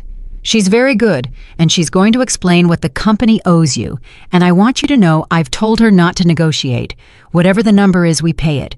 And if you want to sue us anyway, you sue us anyway, and I won't take it personally. Grace studied him. You're not what I expected. What did you expect? A suit. I've got one, Ethan said. It doesn't fit. Nia Okoye came into the kitchen sideways, the way small children enter rooms with strangers in them, and stopped dead when she saw Lily. The 2 girls looked at each other for a long moment. Were you on the plane too? Nia said. Yeah. Did they move you? They moved my dad, Lily said. He had to go all the way to row 28. Nia's eyes went wide. They moved my grandma to 17. That's not as far. It felt far. Yeah, Lily said with total understanding. It does. And then because she was 9 and had been given careful instructions and had rehearsed them on the airplane, she held out the paper bag. This is for you. Nia looked at her grandmother. Grace nodded. Inside was a purple backpack. Not new, the fabric had gone soft with age, and there was a small ink stain on the bottom corner shaped like Ohio, and somebody had very recently and very carefully replaced the entire zipper assembly with a heavier one that did not match. It's got a new zipper, Lily said. My dad did it. He's a mechanic. It's from a tent, so it's actually way stronger than the one it came with. Nia turned it over in her hands. It's old, she said. It was my mom's, Lily said. She's dead. She got it when she was little like you, and then I got it, and now it's yours. Grace Okoye put her hand flat on the kitchen table. Baby, she started. It's okay, Lily said. I talked about it with my dad for a long time. He said it was my decision, and I decided. She looked at Nia. It's not because I feel bad for you. It's because a lady grabbed it out of my seat and threw it and it broke, and if it just sits in my closet, then that's the last thing that ever happened to it. So now that's not the last thing. Nobody in that kitchen said anything for a while. Nia put the backpack on. It was too big. She left it on anyway. "Does it still work?" she asked. Lily reached over and zipped it all the way up in one smooth pull. "Better than before," she said. The hearing for Gregory Hale was on a Monday in a conference room in Chicago, and it lasted 4 hours. Ethan did not attend. Priya had been extremely clear about that. "You cannot be the complainant and the judge, sir, not on the same record." And so he sat in a coffee shop on Higgins Road and waited. Mac called at 2:40. "It's done. Tell me." Termination for cause. Falsification of a federal air carrier record, unauthorized override of a locked assignment, and separation of a linked minor without consent. Mac's voice was heavy. He didn't contest a single one of them. None. His rep tried. Hale wouldn't let him. Mac paused. "You want to hear what he said at the end?" "Yeah." They asked if he had a closing statement. He said, and I quote, "I did it. I've been doing it for 19 years, and if you fire me and stop there, you've fixed exactly one guy out of about 4,000. Ethan set his coffee down. "He's right. I know he's right. Mac, how many others? Across the system, on the override logs." A long breath. "We've identified 430 employees who cleared a linked minor flag at least once, 18 who did it more than 20 times. And how many of those 430 are Gregory Hale? Meaning what? Meaning how many of them are decent people who got measured on the wrong thing for 19 years and did 6-second arithmetic 400 times because nobody ever once checked?" Mac didn't answer for a while. "Most of them," he said. "Then we fire 18 and we retrain 412, Ethan said, "and we go after the thing that made them. And I want it on the record that I said the word most out loud, and I meant it, because in about a week there's going to be a lot of appetite for hanging people, and it's going to feel really good, and it's going to fix absolutely nothing." Danielle Price was not fired. That decision took 9 days, 4 meetings, and a formal dissent from Meridian's head of in-flight, who argued reasonably, and Priya wrote it all down, that a flight attendant who escalates a valid boarding pass has failed at the most basic function of the job. Ethan let him finish. Then he said, "How many years, sir? How long have you been with the company?" 26 years. "Have you ever moved a passenger you knew had a valid ticket?" The room got very quiet. "Once," the man said, "in 2011. "What happened?" "A congressman's staffer wanted the bulkhead." "Did anybody discipline you?" "Nobody knew." "Did you tell anybody?" "No, sir." "Did she—" Ethan pointed at the folder on the table with Danielle's name on it. "Because there's a compliance record in front of you where a 26-year-old flight attendant handed a police sergeant a tablet with her own supervisor's credentials on it while he was standing 4 feet away telling her to stop. That's in the file. That's paragraph 3. He closed the folder. "You want to fire the one person on that airplane who did the hard thing and keep everybody who's just never been caught." Nobody said anything. "She's not fired," Ethan said. "And she's not promoted either, because that's a bribe and she'd know it. She gets a final written warning for the escalation because she earned it, and she gets a commendation in the same file for the disclosure because she earned that too. Both. In writing, where every employee can see the whole shape of it." "Sir, that's a mixed message." "That's an accurate message," Ethan said. "You did a bad thing, and then you did a brave thing, and both of them are permanent. That's not mixed. That's just how people work." Danielle read the letter 3 weeks later in a crew lounge in Denver and had to go stand in a stairwell for 10 minutes. Then she went and flew a 4-leg day. Victoria Reynolds's letter arrived on the 23rd day. It came to Ardent's registered office in a plain envelope hand-addressed, and Priya opened it because that was the protocol, read it, and then walked it down the hall herself and put it on the table in front of Ethan without a word. It was 1 page. "Mr. Carter, I told your daughter I would do this in writing when it cost me something. Here is what it has cost. I have resigned as managing partner of Reynolds Vantage Capital, effective the 15th. This was not requested by my partners, my board, or your company. I am aware that it will be reported as damage control, and I have instructed our communications office to make no statement contradicting that because I would not believe me either. I am not writing to ask you to reconsider item 3. I understand it is under review and I would like it to remain under review permanently, which I recognize is not how business is done and is also the only honest position available to me. I have been told by counsel not to describe the incident in writing. I am going to describe one part of it anyway. I did not see your daughter. That is the accurate statement, and it is worse than the one people expect me to make. I did not decide she did not matter. I did not look at her and think less of her. I did not look at her. There was a seat, and there was an obstruction under it, and there was a man I had already classified, and a 9-year-old child was inside the field of my vision for approximately 4 minutes, and I could not tell you today what color her coat was. My daughter is 28. She is a pediatric resident. She asked me on the telephone that morning whether I had done the thing, and I understood immediately what she meant, which means she has been watching me do it her entire life and has a name for it. I am not asking for a response, and I would prefer not to receive one. I would like you to give your daughter the enclosed and tell her it is not a gift, it is a repair. V. Reynolds. Taped inside the fold was a zipper pull, brass small shaped like a horse. Ethan sat with it in his hand for a long time. "Sir," Priya said, "do you want me to log it as a communication from a party under review?" "Yeah, log it." He turned the little horse over. "And Priya, take out the part about her daughter before it goes in the file." "Sir, the protocol is—" "I know the protocol." Ethan set it down. "There's a 28-year-old resident in Denver who's about to get her name in 400 articles because her mother wrote one honest paragraph. She didn't do anything. Take it out." Priya made a note. "May I say something not on the record, sir?" "Go ahead." "You could destroy that woman with this letter." "I know." "She handed it to you." "I know that too." "Then why aren't you—" And Ethan Carter looked out the window for a second. "Because the whole thing I've been saying for 3 weeks," he said, "is that a person shouldn't be worth whatever the strongest guy in the room decides they're worth. And right now, I'm the strongest guy in the room."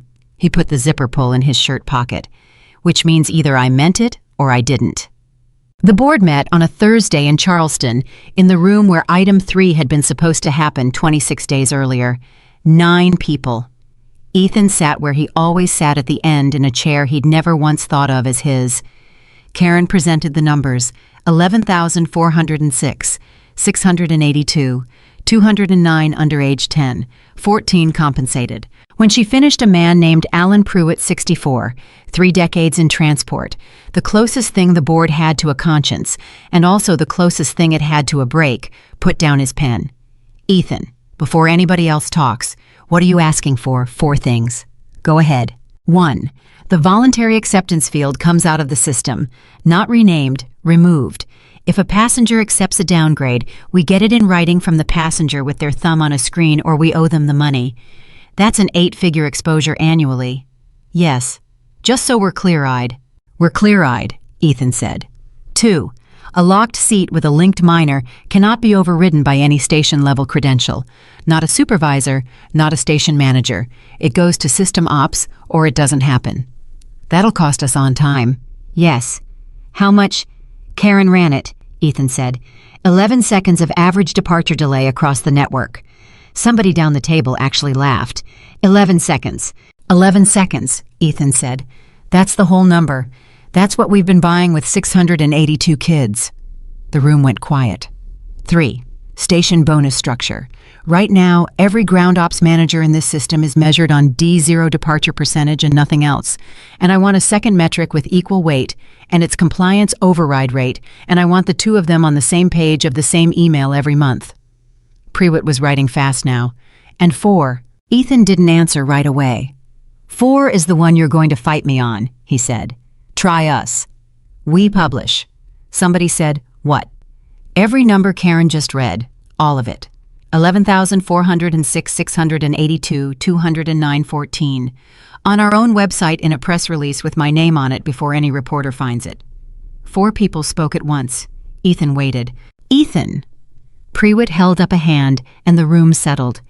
"You understand what you're handing the plaintiff's bar?" "I do." "You understand you're handing it to them for free?" "I do." "Then explain it to me like I'm slow." "There's a woman in Redford Township, Michigan," Ethan said. "She filled out our form twice and called our number once and sat on hold for 40 minutes and nobody ever called her back. And the only reason anybody in this company knows her name is that 26 days ago. The exact same thing happened to a man who could stop an airplane with a phone call." He looked around the table. "There are 681 other people out there. Most of them don't know there's a record. Most of them don't know there's a field with their name on it that says they agreed to something they never agreed to. They'll sue us. Some of them will sue us. All of them will sue us. Then all of them will sue us," Ethan said, "and we will pay it, and we will deserve to. And here's the part I want in the minutes." He put both hands flat on the table. "We are not publishing this because it's good strategy. It is not good strategy. It is going to cost this company more money than anything I have ever put in front of you. We're publishing it because 682 people were told to be quiet, and the only thing that has ever worked in the entire history of anything is somebody finally being loud on their behalf." Nobody said anything. "And if we don't," Ethan said, "then everything I did on that airplane was just a rich guy getting his seat back." Alan Pruitt looked down the table for a long moment. Then he said, "I'll move it." "Second," said a woman at the far end who had not spoken in 90 minutes. It passed 7-2. The statement went out on a Tuesday at 6:00 a.m. Eastern, and it did not have a single word of public relations in it because Ethan had personally deleted all of them, and Priya had personally deleted the ones he missed. It opened with the number. It said what the number meant. It said what the field did. It said the company had built a system that converted a person's silence into their consent and had then employed people who were measured on minutes and had never once been asked to look. It said the company had been notified of at least 400 of these incidents through its own complaint channels and had closed them, and had apologized without conditions and without the word if. And then at the bottom, under a heading that just said, "What we owe you," there was a phone number that rang in a room in Wilmington, Delaware, staffed by 19 people, and instructions for anyone who believed they had been moved to write to a single address. By noon, the room in Wilmington had taken 1,100 calls. By Friday, it was 9,000. And on Saturday morning, Ethan Carter was under a Cessna in a workshop in Rockford, Illinois, with grease in the creases of his knuckles and his phone face down on a rolling cart, when a man he'd worked beside for 11 years came in holding a newspaper and said, "Ethan." "Yeah." "There's a picture of you in here." Ethan didn't come out from under the cowling. "Is it a good one?" "It's you in that damn jacket." "Then it's a good one," Ethan said, and went back to the engine. The engine took him another 2 hours because it always did, and when he finally rolled out from under it, the newspaper was still sitting on the workbench where Danny had left it folded to the picture. Ethan looked at it for about 4 seconds. The photo was Marcus Webb's video frozen at the moment he'd knelt in the aisle to pick up a plastic horse off the carpet. You couldn't see his face. You could see the burn hole in his sleeve. The headline said something about a chairman. Ethan turned the paper over so the picture was face down, wiped his hands on a rag, and went back to work. At 4 o'clock, Danny came out to the bay again. "Ethan." "Yeah." "There's about 6 people out front with cameras." "Okay." "And a guy from Chicago who says he's been calling you for a week." "He has." "You gonna talk to him?" "Nope." Danny leaned against the toolbox. He was 51, and he'd been putting his lunch in the same dented cooler for a decade, and he'd known Ethan Carter for 11 years without ever once suspecting a thing. "Can I ask you something?" "Go ahead." "You own this place." Ethan laughed, a real one, the first in a month. "No, Danny. Bill owns this place.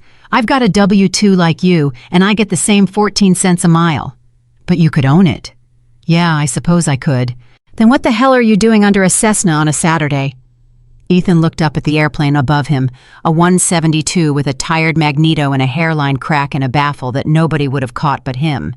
"Because that thing's going to have a family in it Tuesday," he said, "and I'd like it to come back." Danny nodded slowly.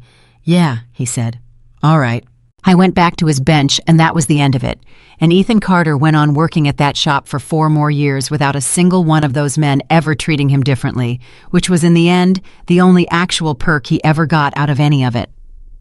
The lawsuits came the way Alan Pruitt said they would, 411 of them in the first year.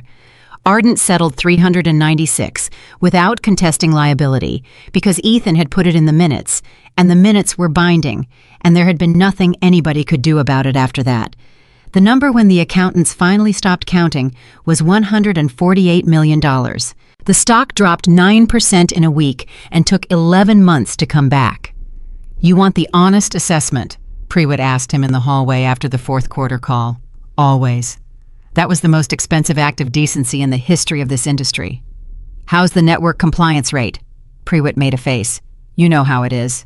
"Say the number, Alan." "Overrides on locked assignments are down 96%. Linked minor separations are," he checked his phone unnecessarily because he had it memorized, 11. 11 system-wide in 12 months. All 11 documented, all 11 consented in writing, all 11 compensated. From 682. From 682. And departure time. Up 9 seconds. Ethan smiled. "We estimated 11. "We overestimated," Prewitt said sourly. "That happens when you build the model to lose." Grace Okoye settled for an amount she never disclosed to anybody, including her pastor. She used part of it to fix the cracked window in the kitchen, and part of it to hire a lawyer for the custody hearing, which she won in the spring permanently, and the rest of it went into an account with Nia's name on it that Grace refused to touch even the year the furnace went out. She and Ethan talked on the phone twice a year after that. Christmas and the first week of March, which neither of them ever explained to the other.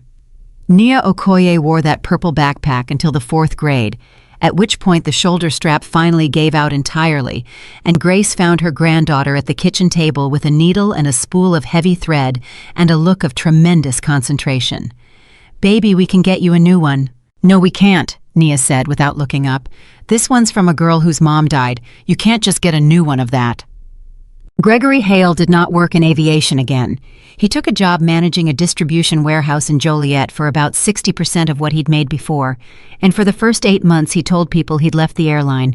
And then one day, a kid on the loading dock recognized him from the video, and by the end of the shift, everybody knew. He was fired from that job too, not for the video, for something else a month later that he genuinely hadn't done. That was the week he wrote the letter. It came to Wilmington in a business envelope with a return address printed by a home printer, and Priya read it and brought it in without a word, exactly like the other one.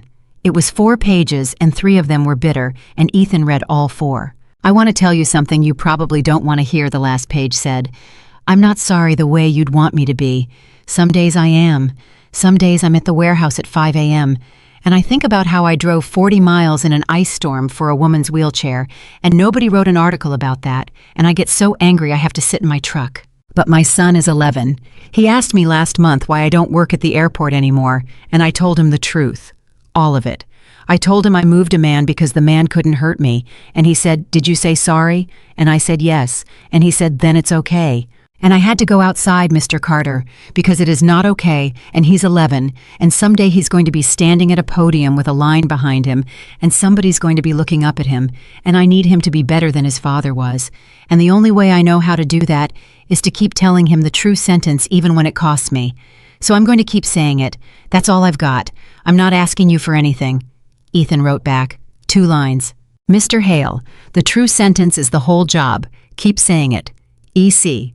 Then he called a man he knew who ran a regional freight operation in Rockford, and he did not mention Gregory Hale's name, and he did not need to, because he asked a very specific question about a very specific opening and hung up. Hale got the call 3 days later. He never knew where it came from. He worked there 9 years and retired from it, and he was by every account of every person who worked under him, the most stubbornly fair supervisor any of them ever had, and none of them ever understood why he lost his temper exactly once a year, always in March, always about a seat assignment. Victoria Reynolds never sent another letter. She stepped down the way she said she would. She did not resurface with a book or a podcast or a foundation with her name on the letterhead. For 2 years, there was simply nothing at all, which surprised everybody, including her. Then a paper came out of a public health working group in Denver on continuity of caregiver presence for pediatric patients in transit. A small, dry, unglamorous piece of work about how often children in medical transport get separated from the adult responsible for them and what it does to them and what it costs. The lead author was Dr. Claire Reynolds. The funding line at the bottom credited an anonymous donor. Ethan read it in a hotel room in Phoenix and did not tell anyone ever that he'd recognize the amount. Danielle Price made purser in her 5th year. She flew for another 2 decades, and somewhere in there she developed a habit that new crew found strange and then eventually copied without knowing why. When she had to deliver bad news to a passenger, she never crouched. She knelt, or she stood, or she sat in the empty seat across the aisle, never the crouch. A 23-year-old asked her about it once on a red-eye out of Seattle. "There's a technique they teach you," Danielle said. "Get low, soften the voice, make them feel taken care of while you take something away from them. It works great." "So why don't you use it?" Danielle folded a blanket. "Because a man told me once I'd carry it longer than I thought," she said. "And he was right, and I'd rather carry this." They went back to Charleston every March. Same weekend, same street, same live oaks. The people in the blue house got used to them and eventually started expecting them, and by the 3rd year, there was a pitcher of tea on the porch, and the woman who lived there, a widow named Eileen, who taught piano, would just leave the side gate unlatched. The year Lily turned 14, she came down the walk and found her father sitting on the church steps by himself, turning something over in his fingers. "Dad?" "Hey. What's that?" He held it out, a small brass horse worn shiny on one side. "Is that from the letter? You remember that?" "I remember everything about that," Lily said, and sat down beside him. "You've had it 5 years. 4.5. That's 5. Ethan closed his hand around it. "You want to know something," he said. "I almost didn't do it." "Do what?" "Any of it, that morning." He looked out at the parking lot. "I sat in 28E with a phone in my hand and I thought about just going. Landing, getting you to Charleston, filing a complaint on a website like everybody else does. I had my thumb on the screen for about 1.5 minutes. "Why didn't you?" "Because I kept thinking about your mother in row 31, Ethan said. "And I thought if I don't do it today on the one day it happened to the one guy in the whole system who can stop the airplane, then it never gets done. Not ever. And that's not a chance, sweetheart, that's a duty. And there's a difference, and I only figured it out at about minute 89.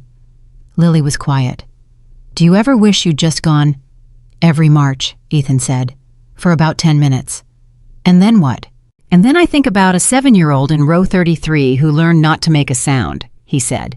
"And the 10 minutes are over." At 19, Lily Carter took a summer internship at Ardent Group and lasted 6 weeks before she quit and went to work at the shop in Rockford instead, which caused approximately as much trouble in her family as anybody could reasonably want. At 24, she took her seat on the board. At 29, she was elected chair, and she came into her first meeting carrying a leather folder that had been her father's, and she set it on the table, and before the first agenda item she said this: "There's 4 paragraphs in our manual that everybody in this room calls Policy 12. My father wrote them after my mother got moved to row 31 on the last good day she had. I've read them about 1,000 times. And I want to tell you what I figured out about them, because I think everybody in this company has it backwards, including me, until about a year ago." 9 people waited. "Policy 12 isn't a rule about seats," Lily said. "It's a rule about what happens in the 6 seconds when somebody in a uniform looks at somebody in a jacket and decides what they're worth. That's the whole thing. Everything else is paperwork." She opened the folder. "So here's how I'd like this board to work. Every meeting first item before the money, somebody reads out how many times we did it last month. Out loud, not a slide. Out loud by a person with a mouth. Somebody at the far end said, 'That's going to be an uncomfortable 90 seconds every quarter.'" "Yes," Lily said. "That's the point of it." Ethan Carter died on a Tuesday in November at the age of 78 in a hospital in Rockford with his daughter's hand in his and grease still under 2 of his fingernails from a magneto he'd been working on the week before, because he had never in his life understood the concept of stopping. The funeral was in Charleston in the small white church, and it was standing room, and then it was not even that, and people ended up out on the grass under the live oaks in the heat. A retired flight attendant flew in from Denver. A 91-year-old woman came up from Redford Township, Michigan in a wheelchair, pushed by a woman in her 30s who worked in pediatric neurology and who had in her purse, for reasons she could not have explained to anybody, a shoulder strap from a purple backpack. A man in his 80s who'd once run a distribution warehouse in Joliet stood in the back and did not speak to anyone and left before the last hymn. Lily gave the eulogy. It was 4 minutes long and she'd written it on an airplane. My father was the chairman of a company that owns 211 aircraft, she said, and he never once let anybody put his name on a wall. I asked him why about 100 times, and he gave me 100 different answers because he was avoiding the question. She looked down at the folder on the lectern. So about a year before he died, I asked him one more time and I told him he had to answer it straight, and he did. He said, "Sweetheart, the day they stopped that airplane, everybody in that cabin found out what I was.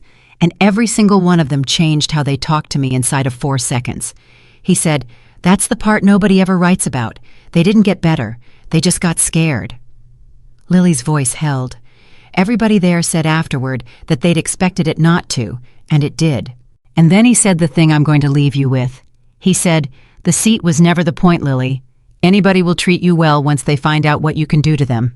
What I wanted to know, the only thing I ever wanted to know, the thing I paid for with your first flight, and I'm sorry about that until I die, is what they do when they thought I was nobody. She closed the folder. He got his answer, she said, and then he spent 42 years making sure the next person wouldn't have to ask the question. And that is the true measure of any man alive, not the seat he's given, not the name on his card, not the room that stands when he walks in, but what he does on the morning. The whole world looks at him and decides he is